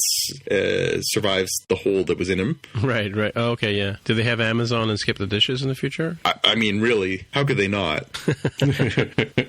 But yeah, it'll be really interesting to see, like I say, the idea of this far-flung a future. The question is it going to be a Starfleet future, or is it just going to be them, exploring the universe that far-flung into the future? Are we going to see Klingons? Are we going to see Romulans? Are we going to see that, world of Star Trek we know? Or is this open the door to, this becomes anything we want it to be now? I mean, it really is refreshing. Again, this is the problem I've had with the whole idea of prequels, is that you're beholden to a time period where everyone knows what the status quo is. You can throw in curveballs like they did for Enterprise, where they're like, oh, actually, remember how we said we didn't meet the Ferengi for another 200 years? Actually, we met them here. Oh, Borg. Yeah. We did actually meet the Borg. Like, okay, all right, sure you did. Now that you're 1,000 years in the future, you can open the door to whatever you want, right? That's true. It's true. Yeah, but I mean, what if the whole galaxy in the future is taken over by Borg, right? Because they seem pretty unstoppable at some point. What was that movie with Brendan Fraser where he was raised in a bomb shelter? Blast from the Past. I mean, what if now? That's what I'm worried about. What these guys are going to go into the future, and they're going to be like the character in Voyage Home, who they bring forward with the whales. What else is she going to do? She has no way of surviving in the 22nd century or 24th century, of the current Star Wars or Star Trek stuff. And here these guys are going into 3000. What if they seem like Brendan Fraser in the future, right? Well, to be fair, she was a cetacean expert, and therefore they didn't really have cetaceans at that period, so it would actually be very helpful for them to have somebody like her. Well, I'm talking more about the Brendan Fraser character. You're right. Like there would certainly be a time cultural differences, but the idea was that they were basically headed for Terra Elysium, right? That was the goal. Is that where they're going? Okay, that was where they were headed. Was they were going to basically aim for Terra Elysium 1,000 years in the future, because that's where her mom was supposed to be. So really? The question now is, so our next season is Dr. Burnham going to be one of the characters? Is she there? What is Terra Elysium become with 1,000 years of evolution? How does that play into? We talked about this before. The family of the engineer that they sort of led into the story. Does that come into play? Like, is Terra Elysium their sort of home base? What is the next piece of status quo for them? Again, maybe the robots have taken over and killed all the humans and put them in a cave to save them for later. Well, and maybe they get to a point where you're right. They show up 1,000 years in the future and something's gone wrong, and they have to figure out how to fix that by going more timey-wimey. Or maybe they don't. Yeah. Maybe they just have to figure out. Maybe it's a time travel Star Trek series going forward, where instead of being like Voyager, where they're lost on the far end of space, they're lost in the far end of time. Again, the whole point, though, that I really like is the goal isn't, oh no, we're lost in the future, we have to go back, because they don't want to go back, because the whole point is to not go back. That's why Spock doesn't talk about Michael. That's why they don't talk about the spore drive. That's why they don't talk about Discovery. Well, the first rule of Discovery: there is no Discovery. Podcast over. I mean, it has if this was to be the series finale, it'd be a reasonably satisfying ending. It's similar to season. If they cancel the series, similar to season 1 ended. Pretty satisfying with like a little bit of a tease, a little bit of cliffhanger of like, oh, what's up with the Enterprise? Stay tuned for Discovery, the movie. Right. I do think there is enough here that's left open. Like, how do they ultimately decide to just like ditch the ship? That you can have a whole season take place before they decide to leave Zora alone, right? And you also have the questions of like, well, what's going to happen with Stamets? Like, is he going to be okay? Are he and Dr. Culber going to be all right? I mean, they certainly hinted very strongly at that, right? With the return of Culber. And where the heck does this Georgiou show take place? Does it take place prior to this season of Discovery? Or does she somehow find her way back? Because she's on the ship, right? Mm-hmm. Or Inception level of like crazy conspiracy theories. Maybe she wasn't on Discovery, and instead that was a Harry Mudd style device walking around that look like her that was on Discovery. Wow, that's very deep, dude. Just remind me about the Star Wars thread that I wanted to bring up, but we'll come back to that. All right, cool. Either way, I think this was a hell of a finale. It was a little cacophonous. It was at times a little hard to take. There was a lot of stuff happening. It'll probably benefit from a second and third watch, especially as a two-parter. Watch the whole thing all at once, no commercial breaks, and an understanding of what you're looking at. But yeah, it was a hell of a finale and a hell of a season. I think this was definitely a real winner. It's a hell of a thing. They had a lot of budget for the pew pew moments. Oh yeah, pew pew. It was all just like movie level of amount of time and effort put into the battle for sure. Lots of explosions, yeah, for sure. Yeah, cool. All right, well, let's move on because we got a few more big long sections to cover here. So I moved my Game of Thrones video that I saw. So I was watching TEDx the other day on Facebook, and this I saw this before the latest episode or season 1, episode 8 of Game of Thrones came out. And it's an interesting thing. It's apparently, so the War of the Roses, and I don't know if you know the history of them. I didn't really know much. It's actually the Wars of the Roses. It's a typo by me here, actually.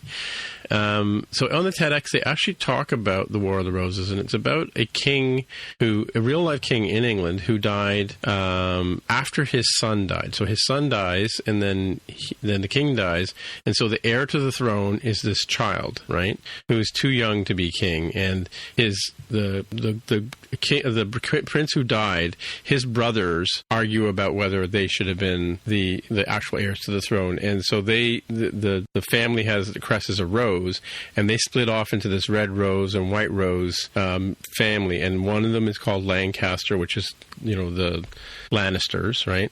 And there's all these different parallels. There's a character that's an evil sister who is kind of like the leftover one who should have been in line for the throne, and she has this young malicious son who could be Joffrey, and they go off and do things. And the character that emulates, or Daenerys is based on, was an actual real guy who was raised in France, hidden away as a child, and grows up and eventually goes back and tries to claim the throne and all that kind of stuff. So it's a really interesting story and the way they've presented it here is how they parallel the characters in the Game of Thrones, right? So all the different families and stuff like that, right? So there's a Jon Snow type character and the whole bit.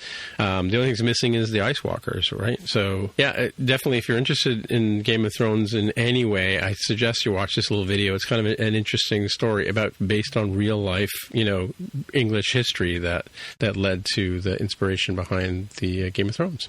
So if you follow that train of thought, and I have seen this speculation over the years, as people are aware of these connections. If you follow this train of thought and your history, the War of the Roses were nasty and bloody. Do you recall who ends up on the throne? One of the Edwards or something like that. I forget. But by the way, it was 100 years of wars, right? And pretty bloody battles. So I don't remember who at the end, to be honest with you. It is who you are describing as the Daenerys character, Edward. Oh, really? Okay.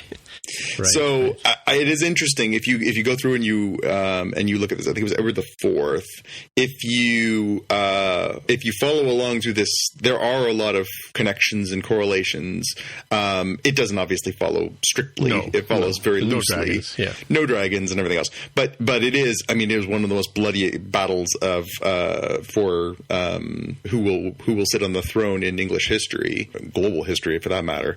But yes, the person who ends up on it is Edward IV, who was the one who was raised in a foreign country and came and had a claim to the throne, and and basically was perceived by a lot of people as an outsider, but eventually does become King of England.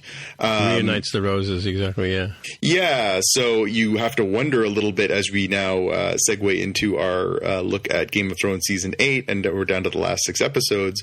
I wonder if that will continue to play true as, is Daenerys the one destined to be on the throne based on the lessons of history?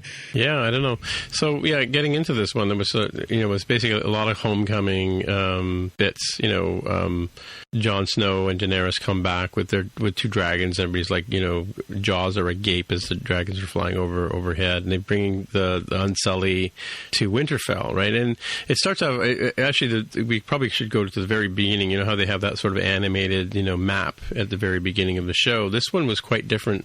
Every season I think every season or even mid-season they would morph the every the episode. Yeah, every episode it's changed depending on where they are. Yeah, exactly. But this one starts with clearly a hole in the wall, and so I kind of left with a question of what happened to the Night's Watch. Are they completely gone now, or whatever? Are they scattered? I think that what was the name of the castle at the Eastwatch? Just below Eastwatch. Eastwatch. Yeah, they sort of show that, and then they come down into Winterfell, and they actually spend quite a bit of time in Winterfell, and they go down into the crypts and all that kind of stuff. And they show King's Landing, but they don't really show Dorne or any of those other places because I guess they don't play a part in this particular episode. But so it's interesting that sort of the characters all kind of come together in Winterfell and discuss what's going on, and we find Sam Tarly finds out about his father and his brother. I didn't make the connection that was his father and brother that stood up to Daenerys and got toasted for their effort, right? So now the question that's left is, what does Sam Tarly, or how does Sam Tarly feel about Daenerys? And he goes and questions Jon Snow about, did you know, kind of thing, if I'm not mistaken, right? Mm-hmm. And then he tells him the truth, which is really what this episode, the most important part of this episode. Yeah, he tells Jon Snow the truth. Well, that's actually Bram, the character we love to hate, meets up with Sam in the courtyard, because he seems to be hanging out in the courtyard a lot these days. And he's got a wheelchair. He's got nowhere to go. Yeah, so he says to Sam in a sort of cryptic, he's to me he's the equivalent of Merlin, like in a sense, because Merlin was sort of the court magician and alchemist and all that kind of stuff. So if you read the Arthur stories, they're very similar. He's a very similar role, although he's animate and doesn't sit in a wheelchair and stuff like that. But he has that same sort of ability to see into the see future and see connections and things like that. But so Bram tells Sam that he should go down, and I think I don't know how Sam. Oh, did Sam read it in a book somewhere, or he discovered something in the? Well, Gilly figured it out midway through last season that that she was reading a scroll and basically says, what's an annulment, and then he basically puts two and two together when he meets Bran, and they put it all together that not only is he because Bran thinks that that Jon is a bastard still, because he thinks that his parents were, he knows who his parents are, but he thinks that they were not legally wed. And and then Sam, through Gilly, is the one who actually clarifies, oh no, you're wrong, actually there was an annulment. He set aside, Rhaegar set aside his marriage to what's her name? No, he set aside the one to the woman from Dorne that he was originally married to, and married Lyanna Stark. So he set aside his original marriage so that he could marry Lyanna because they were in love. So not only is he product of that love, but he's actually legitimately their son because they were married. Targaryen is Jon Snow's father. Yes, and Lyanna Stark, who is Ned Stark's sister. Targaryen's niece, right? So Rhaegar, I thought Rhaegar was Daenerys' brother. So yeah, but she was born after he died. Yeah, he was an adult and she was a baby when this all sort of came down. He's 20 years older than her. Right. But yeah, it all sort of all comes together when they figure that out, and this is the episode where Bran basically says, it's time for you to go have a talk with Jon. And he says, first of all, did you know that she torched my family? And then says, by the way, we put it all two together here. Your name is Aegon Targaryen the 6th. First of your name, you are the rightful heir to the throne. And Jon says, holy crap. F that, yeah. So yeah, it's a really cool episode with, a lot of fan service, a lot of, there's that person and that person back together. We get to see Arya and Jon. We get to see, all these different, talking about the swords and the Valyrian steel, and the fact that she's still got Needle, yeah. But the cliffhanger is right at the very, very end of the episode, right, where for the first time since I think episode 1, Bram and Jaime Lannister, exchange glances. Yeah. So Jaime, obviously having turned on Cersei, his lover / queen, has gone north to try and take up arms against the dead.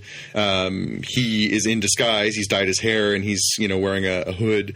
He shows up, and interesting policy on who they'll let in the doors of Winterfell at this time of year. Anybody, apparently, yeah. Anybody can just wander in, like, it's the Kingslayer, he's fine.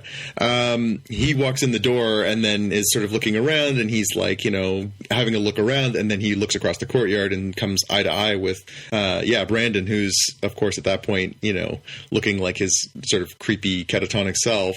And that obviously sets the stage for, if Brandon says, this is the guy who pushed me out the window, they'll execute him immediately. Oh, really? So the question is, well, because Bran and Jaime and Cersei are the only ones who know how this all started, right? Because the very first episode is the one where Bran catches them having sex, and then he pushes him out the window, and then they disappear, and they're never back to the north again. This is the first time that it's ever come up. Brandon's never told anyone that Jaime's the one that pushed him out the window. Does he know? He does. He knows, but he's never told anyone. And if he tells anyone, they'll kill him. Right. So obviously, it would be pretty terrible storytelling to have all of this all played out just for Brandon to say, yeah, he did this and let's hang him. But it's going to make for an interesting little inquisition. Obviously, there are people there who are on Jaime's side. Brienne of Tarth is there. They obviously... Was she there? I didn't see her. She was, yeah. So It'll be interesting to see sort of, the people who are on his side versus not on his side. He is going to be the bearer of news that Sansa, in particularly, was the one who was, giggling to herself during this one, where Tyrion is saying, the Lannister forces are on their way. And Sansa sort of says, you're kidding, right? You actually trust Cersei is going to send her army to help us? Right. Jaime is going to be the bearer of bad news now that they've basically caught him sneaking in. He'll have to say, I'm here because I'm the only one coming from that army, and this is all we have to deal against the Night King's army. Right. So again, I think this sets us up for episode 2, which is going to be, I think, a little bit more exposition, because 3 seems like it's going to be the Battle of Winterfell. Mm-hmm. So we're going to have to, sort through all this. There's a little bit more of table setting to come. Episode 3 is, if you look, the deadest giveaway is the fact that Miguel Sapochnik is going to be the director for episode 3. He famously did Hard Home, Battle of the Bastards, some of the most dynamic battle episodes of Game of Thrones. He has directed the 3rd episode, and he's also directed the 5th episode of the season. So you can read into, of the 6 episodes, it seems like those will be the ones that are more likely to have these big, huge, epic, dragons and knights and swords and horses and, battles and everything. So, but this episode was really, it was about fan service. I think it was just about, all these people seeing each other and getting back together and reuniting and table setting. It did seem a little bit slow for something when you realize you only have 6 episodes left, though. I watched this episode and it was all very satisfying, but I was like, I can't believe we spent the whole episode doing this when there's only 6 episodes. Yeah, true. And what did you think about the kids from the Iron Islands? I'm glad that it was only like 3 minutes of them. That was the best. That was the best part of the episode. They were like, well, I don't mean the two. I don't mean the what's his name and what's her name? Theon and Yara. Yeah, and the cousin or brother or whatever, the one who's taken over the islands. Euron, yeah. Who goes and shows up with Cersei, and she kind of goes, okay, sure, why not? Yeah. But is she doing that? Is she doing that to legitimize her pregnancy? I don't I don't think so. I think she realized, because he basically says, if you're not going to hop into the sack with me. She was immaculately conceived, right? No, she said she would tell everybody that it was Jaime's baby, although now that Jaime has left her, I don't think she's as willing to do that. So maybe there is some of that, but I think the table, in my mind, is being set for, I think she's going to lose this baby before it can be born. Really? Yeah, I do think that. I think the baby dies before she dies, or whatever. Or? Well, because really, this is all she's got left, right? She's lost everything now. She's lost all of her original children. She's lost all of her family, and she's lost Jaime. I think that's why she slept with Euron, was because Euron basically said, if you're not going to sleep with me, why am I even here?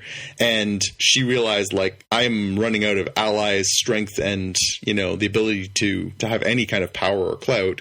I got to get this guy under my thumb, and if that means sleeping with him, then so be it. But I have a bad feeling about, I think anybody who watches the show who doesn't think that Cersei Lannister is done for within the next 6 episodes is probably crazy, but you think? mean, she's the bad guy, right? Like, she's the last of the. I mean, she's a monster. She is. Yeah, but from her there's nothing redeeming left of her. Within rights to do what she's doing, right? I guess. Although I think the way that this is played out, she kept saying it's for the family, it's for the family, it's for the family. It's not anymore. It's not about the family. She's right. Family's gone. This is really just about for her. So she's, and the decision she's made, she can say it's for the family, it's for the family. It doesn't mean she's not a monster. True. So I don't know how you can redeem that. I mean, Jamie was a monster. If you start from where he was in season 1, episode 1, to I will push a child out a window to protect my secrets, to who he is now, he could make the argument he has been redeemed. I don't know how in 5 episodes you can redeem the monstrosity that is Cersei Lannister. I see. Okay. What do you think, I wasn't thinking about redeeming. I was thinking about her surviving, just being wicked and whatever. Yeah, I don't think that she can hang around because she's just, counter to everybody else, right? Like, there's no way if you leave her around that she's going to stop scheming and trying to take over the throne. And it would be a good comeuppance given her story arc. I do think that there's a little bit of both, like, in terms of, like, why she ended up sleeping with Euron. I do agree it was to help keep him under control because she needs the Iron Fleet. And also as sort of a scheming backup of, like, well, he didn't just, like, get called, sneakily. This was, like, very openly in their court. So it does leave some opportunity for her to proclaim it to be the baby to be Euron's if she needs to make that particular kind of political move. Yeah. But didn't the Iron Fleet just leave? No. Not all of it, I don't think. I think the Greyjoys absconded away with part of the fleet. Whoever was loyal to them, I guess. Yeah. Right. That was the ultimate, we always talk about this, and you guys bust my nuts over a little bit, which is fair, but the one line in this show that just immediately caught my ear was the part where, the Queen of Plot Exposition, Yara Greyjoy, at one point basically says, oh, you want to go, Theon, and you want to fight with the Starks?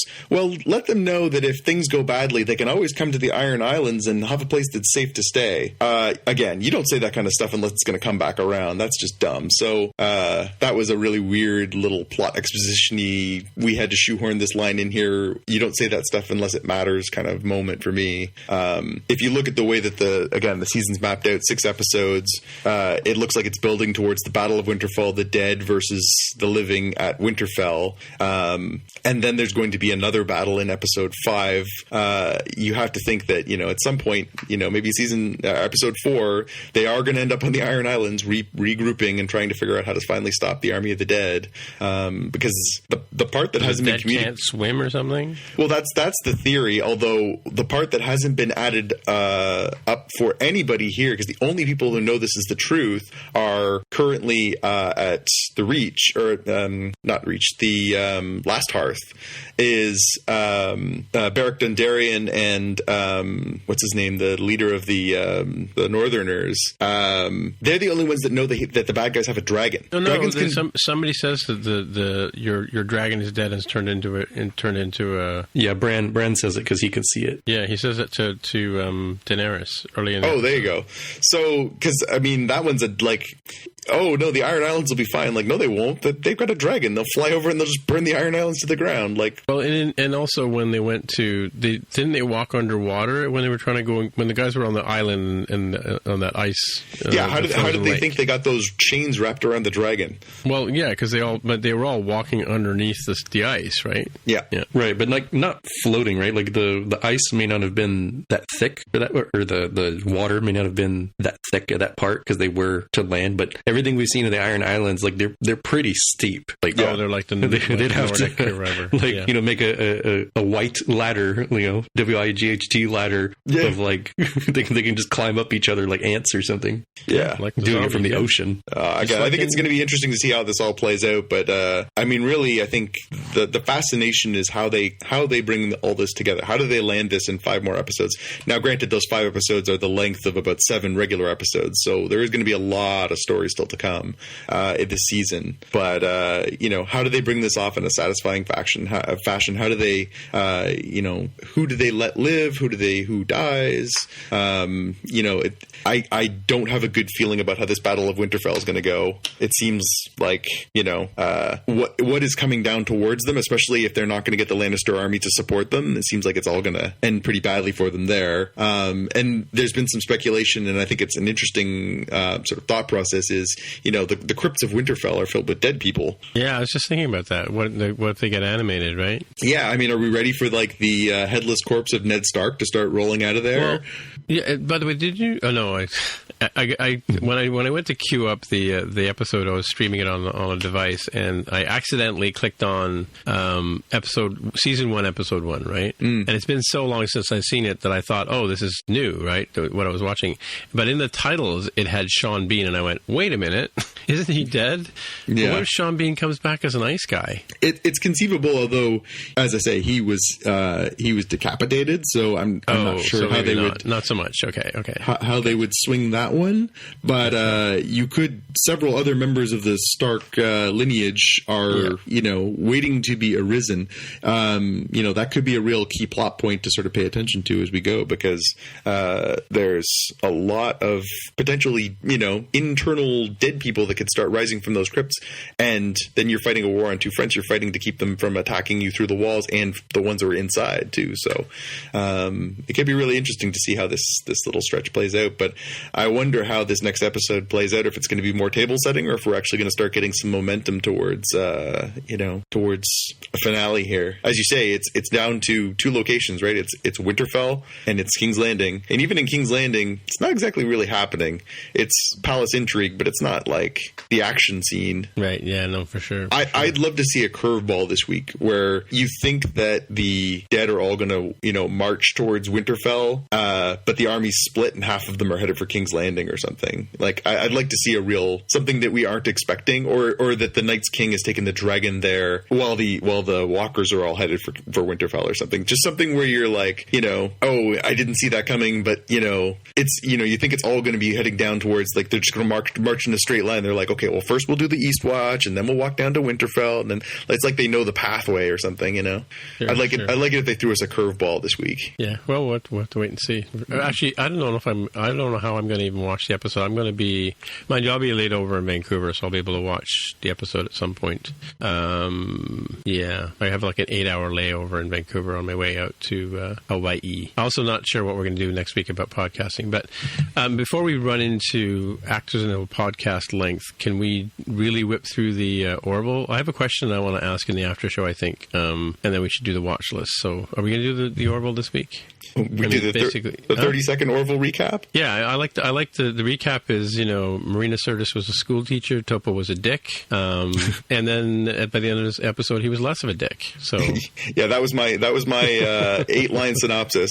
Marina Sirtis was a school teacher, Topo was being a dick, Fortis finds a female baby with its parents, the Orville tracks them to a planet of female Mocklins, the females want to be a free state, the Mocklins threaten to leave the Union, the Mocklins move in, they decide that they can get along, they play some Dolly Parton. At the end, there's peace, and Topa is less of a dick to girls. Right. Okay. So does the Union help this female society, or I thought the Mocklins? I didn't watch the whole episode because again, Rogers.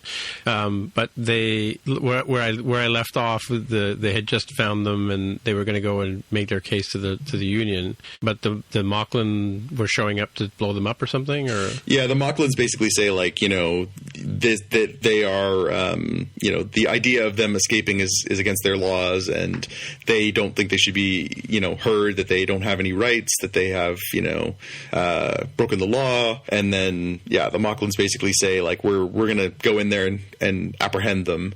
In the end, they basically say like, oh, we're not going to actually give them statehood. Again, put two and two together in this one, and it's Israel-Palestine. But anyways, so did they leave them on the planet? It's a pretty terribly and thinly veiled allegory, but But yeah, they agree to leave the women there, but they also break down their network, so they can't get any more young girls off Mockless. Oh, okay. So they're basically like, okay, so the 6,000 of you are free. You don't get to be your own state, but we won't kill you. But we've also disassembled your network for getting people out. So therefore, we're going back to oppressing girls and arbitrarily changing their genders because that is our way.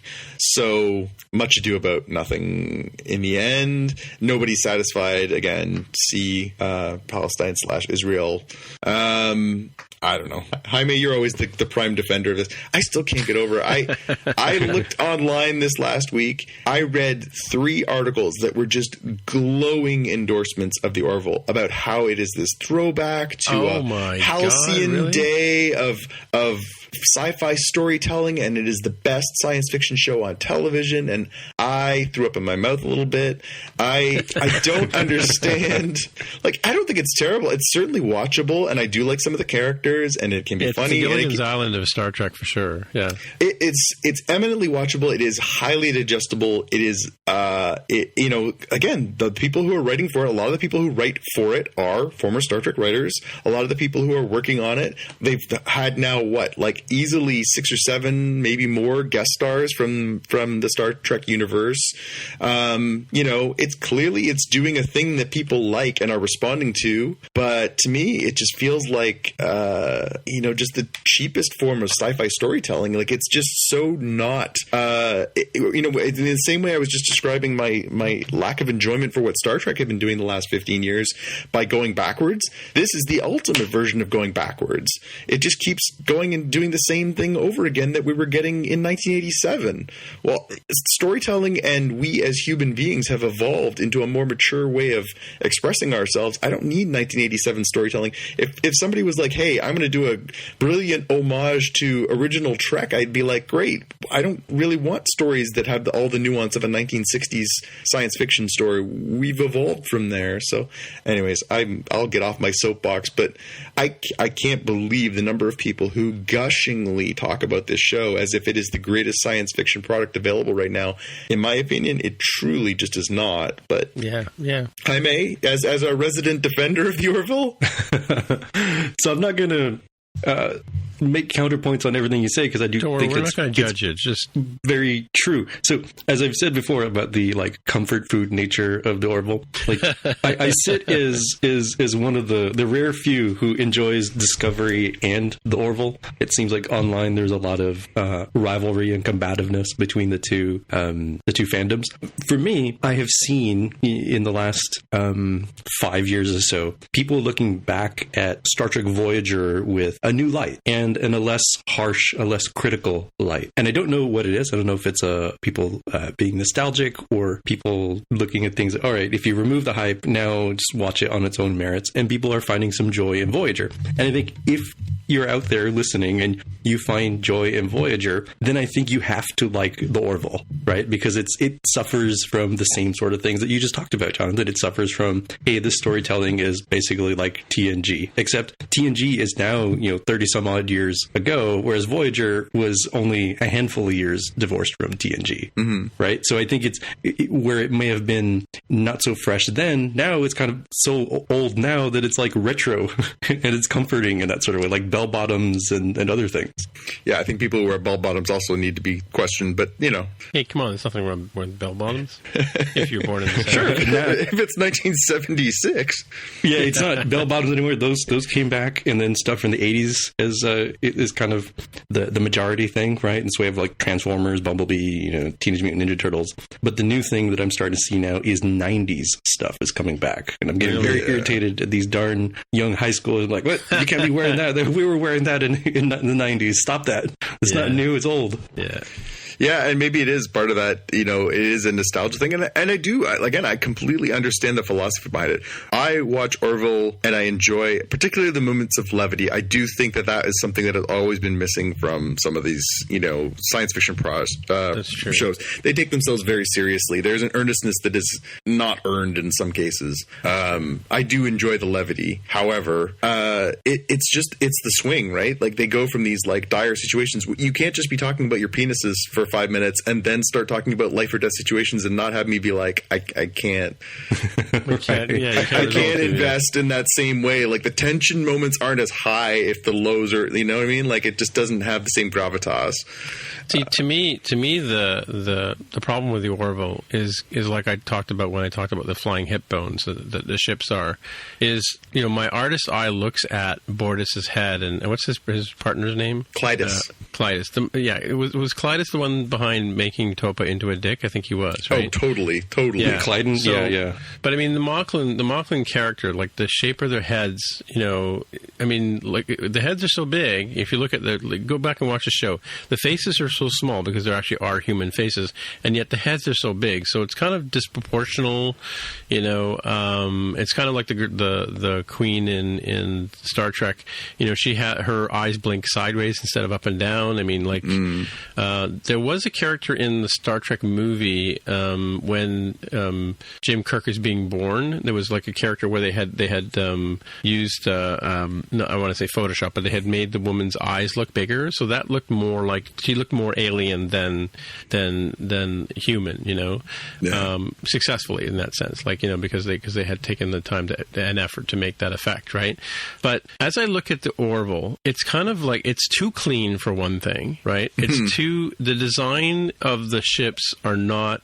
I mean, as much as you say the writing is great because they're using Star Trek writers, yeah, some of the plot points and some of the lines and things like that are good, but I find the Orville it's too McDonald's-y, you know. It's not. It's too. It's just a little bit off. Like the edges are not quite. You know, if you look at the current Star Treks that we have now, they're very much like a J.J. Abrams, or even, I hate to say it, like a Blade Runner, because they've taken that sort of philosophy of this is where society is going to go. I mean, like if you go out into the streets, you know, if you look at the postcard pictures of Toronto or Seattle, you know, they look pretty clean, right? But if you look in the corners, you'll see there's debris and cigarette butts and, you know, old paint peeling and whatever. I mean, and Star Trek does try to put that into their ships, and of course they're well kept ships and stuff like that. But there's if the level of detail that goes into an Enterprise or a Discovery, you know, is quite good. And even in the original series,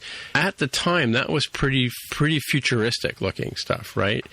I find the Orville is just a bit odd, and this character Isaac, I just can't stand his head, like, you know, and the fact that he looks like he's wearing hockey equipment, you know, like that. It just from an aesthetic point of view, I will. Don't get me wrong, I will watch the Orville. I tape it. I sit down and watch it. You know, it's one of the shows that's in my rotation. I will watch it, and we will talk about it on this show. But aesthetically, I don't think it holds a candle to Star Trek. Yeah, I don't know. When we talked about that with last week, you know, I gushed a little bit about Deep Space Nine, right, and the fact that it's getting that love with the documentary. Like, I liked the evolution of going from TNG to Deep Space Nine because it spoke to a different part of that universe. It is the dirtier, less black and white, more complex part of that world. And even Voyager had that element because of the blended crews, and it had that element because it was the question of, if you could shave 5 years off of a trip that's going to take you 70 years, would you make a questionable ethical decision? There was some complexity to it. I think that's also kind of what's missing in Orville so far is again, it's that sense of gravitas. Everything they're doing is very much story of the week, bad guy of the week, villain of the week kind of stuff, which is fine. There's nothing wrong with that. It has its place, and they do a fine job of it. But I just feel like in a world where we've been exposed to exceptional storytelling, it feels like a step backwards. And it's just disappointing because, again, if you're going to have this platform, if you're going to have the heft of somebody like Seth MacFarlane, who is so talented, put his weight behind this, it feels like you have an opportunity to do more. And I think that's my only real truth when I come back to it about this show is it feels like it should be able to do more. It's not doing what it does badly. It just feels like the potential is there to do great things, and it's just not a great thing in my mind. Right. All right. Well, let's move on to the watch list because we got to get going here. Jaime? Yeah, so what better way to end the season of Discovery than to have Anson Mount's Twitter thread where he has the video of the Disco Runway competition, where Doug Jones comes out in full Saru costume, struts out with a coat over, disrobes the coat, and then sachets his way back out the runway. Kind of a fun thing. He's actually got pretty good movements. If you imagine a like Victoria's Secret model or something doing the same thing, like he seems like he's nailed it perfectly. Right, cool. Yeah, and everybody from the disco crew seems to be involved here in this personal like iPhone shot video from what it looks like, and they're all lined up in their little actor chairs, sort of relaxing after a long day shooting Discovery, I'm sure. Well, I love that he's got the shoes on too. He's got those great big clumping shoes that Saru wears. Yeah, and his little style of walking as Saru with his arms sort of waggling behind his body actually works really well for this sort of thing. For sure. And what's next? The next one is a series of HBO commercials. Remember, they have this whole thing. I don't remember what the ownership relationship is, but certainly broadcasting or first run Sesame Street. New episodes comes out on HBO. And they've decided to put that synergy to the test here, where they have a few videos. The first one is a Game of Thrones spoof where they get the actual Cersei and actual Tyrion actors. And then they're joined by Elmo, who solves the whole thing by talking about respect and how you need to respect each other in the world. And then to follow that up, they have Westworld involved as well, another HBO property where they have Bernard and Dolores together, and they also need a little bit of a lesson about respect, and Cookie Monster joins the show to help them do that. Cool. And then the final short one is a rap video with Common, the rapper, and in that one they have the Muppet crew singing about respect, and then as a nice bonus they have Muppet versions of Dolores, Bernard, Cersei, and Tyrion. So if you wanted to see what they would look like as Muppets, there you go. Yeah, I think I saw that a while ago, but anyway, yeah, it's cool. All right, so that's it for this week. So Jaime, if people want to get in touch with you, where would they find you? I'm on Twitter as @DevWithAHair. All right, and Jonathan, if people want to get in touch with you? I'm on Twitter and Instagram as @JPKNews. And you'd be imitating Barry White all week. Yeah. I really don't want to spend the long weekend with a cold, but here we go. Yeah, my name is Dimitra, TIMMITRA on the Twitcher machine is where you'll find me. Stay tuned for a special Star Wars question in the after show. So until next week, or till whenever, we'll see you in the future. Bye. Bye. Bye. That concludes another episode of Spockcast, streamed to you via Subspace Signal. I'm friend of the show, Greg Keogh, joining you from Sector 001. If you want to find out more about the podcast or see the episode show notes, visit the Spockcast website at spockcast.com. You can get in touch with your Star Trek nerd hosts on the website or follow them on Twitter. They're @Spockcast. If you have feedback or questions, send them a tweet with the hashtag AskSpockcast. If you like the show, please consider recommending it to a friend, writing a review on iTunes, or pledging any amount of Gold Press Platinum at patreon.com/Spockcast. You can find details on how to help them out on the website, spockcast.com/sponsor us. Thanks for listening, and we'll see you in the future. Wishing you peace and long life.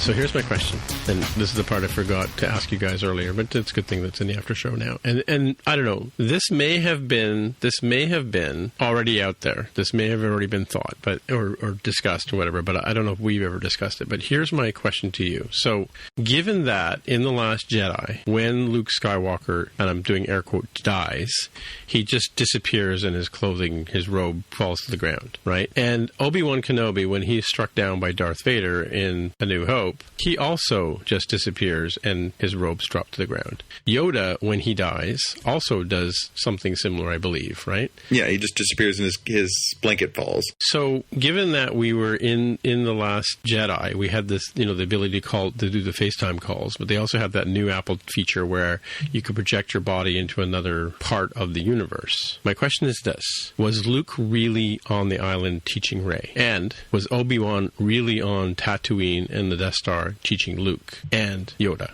Is this the like Elvis Presley and Tupac and Bruce Lee are on an island somewhere sort of? No, I mean, interesting so theory. My question to you is this: is given that this force, this all-encompassing force, as Han Solo puts it, this mystical whatever, I forget the line he uses, but we know when Luke's trying to fight the little thing with his helmet on, right? The fact that these guys die and there's when Darth Vader dies, there's a body and they cremate it, right? Okay, but to be fair, he was not. So what they establish in that prequel trilogy, which is, I can't believe I'm getting into this, but in the prequel trilogy, they established that it takes training to a certain extent to be able to become one with the Force. Right, to reach this level. So that's what I'm saying, though. So my point is, does Rey find Luke on the island? Because who else sees Luke, right? Chewbacca.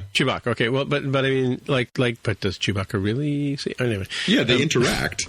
No, but what I'm saying though, but given that because he certainly wasn't on the last planet fighting Kylo Ren. No, he was projecting, right? And himself. he wasn't holding Carrie Fisher's head in his hands as he said goodbye to her at the end. No, because he wasn't there, right? No. So that's my question to you, like from a philosophical point of view, or thinking about the Force, the way the Force works, and all that kind of stuff. Were these actually people that were really there, or were they just projecting themselves from wherever the Force guys live? Because they'll show up on the island or in the swamp, waving at Luke. I think it was in Return of the Jedi, right? In the forest moon of Endor. Yeah, I mean, it's an interesting fan theory. Does it come around because of the name of the final movie, The Rise of Skywalker, and how to reconcile that? I was thinking about that from the moment that Luke, kind of just exhales and just, his robe just blows off into the wind. Was he really ever there? Yes, I'm going to say yes, he was. I'll also say yes, he was, but I can see the interesting sort of take on, like, once you establish that you can do the FaceTime call and project yourself pretty convincingly, then it opens up all sorts of possibilities from previous movies. Because even Darth Vader kind of like kicks at Obi-Wan's robe in Episode 4 after he just vanishes. Like he doesn't cut him down. He's gone. He's like.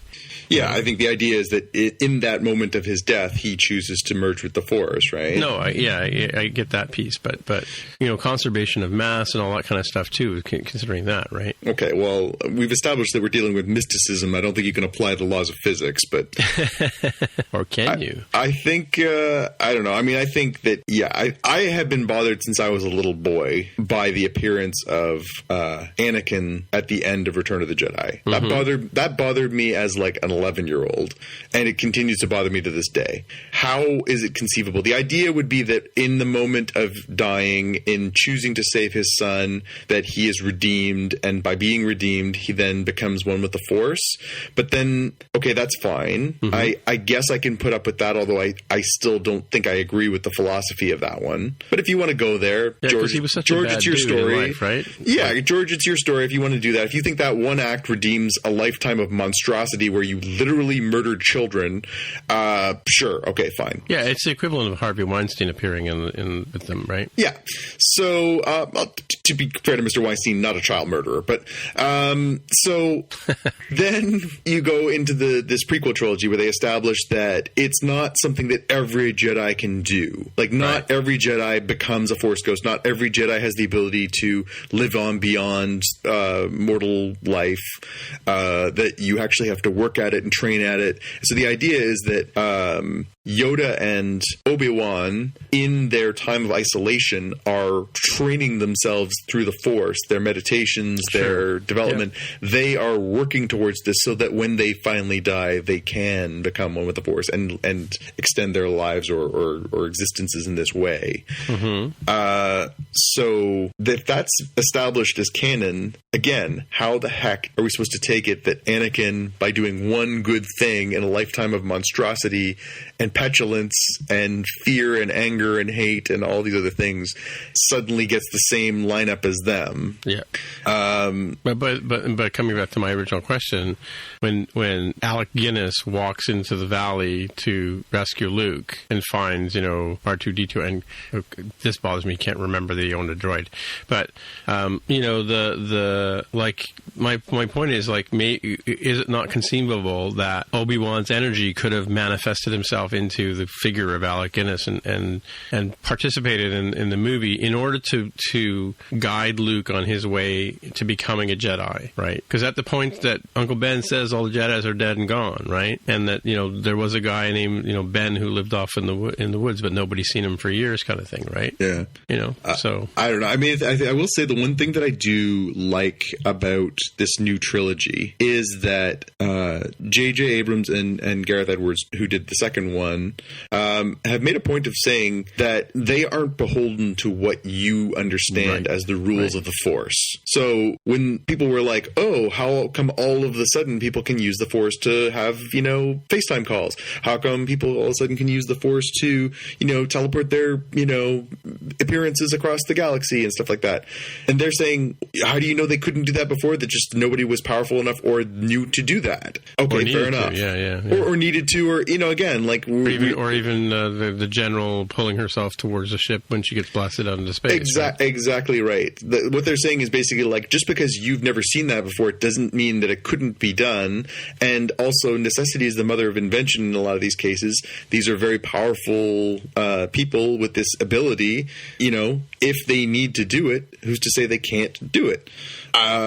So in my mind, that was like Luke was on the island. He put himself there because he was so, ashamed of what had transpired, where he had the thought of killing Kylo to prevent his fate. I think that idea of isolation, I think, is integral to that story. So I think he really was there because the idea of him isolating himself is integral to who he was and his redemption at the end of the story, where he decides to get back into it, albeit in that non-physical way. It is his redemption. It is his, I've been out of the game for too long and now I'm back in the game, but it's going to cost me everything, including my life, to use all my strength and all my Force powers to do this. Because I unfortunately sank my X-Wing. I could have been there. I could have flown there if I hadn't sank my X-Wing. What's to say you couldn't bring the X-Wing back out of the water, Well, except that if it had been under there for 20 years, it probably wasn't in great shape. Right. Because we do see it underwater, but if he's been there since he arrived, and he had never had an intention of leaving, it would not be, I think, an operable vehicle. The difference between Dagobah is Dagobah's been underwater for like a couple of days. He brings it out, he dries it off, and it's fine. If it's been under the seawater for 20 years, it's probably not so good anymore. Yeah, like coral should have grown on it and stuff like that. Yeah. But no, I do think that is important, right? I think the idea that he isolated himself out of shame, he had that moment where he did contemplate killing Kylo, and he blames himself for everything that spilled out of that, for Ben's turning, for Ben becoming the monster that he is. So living on Ahch-To is his sort of penance.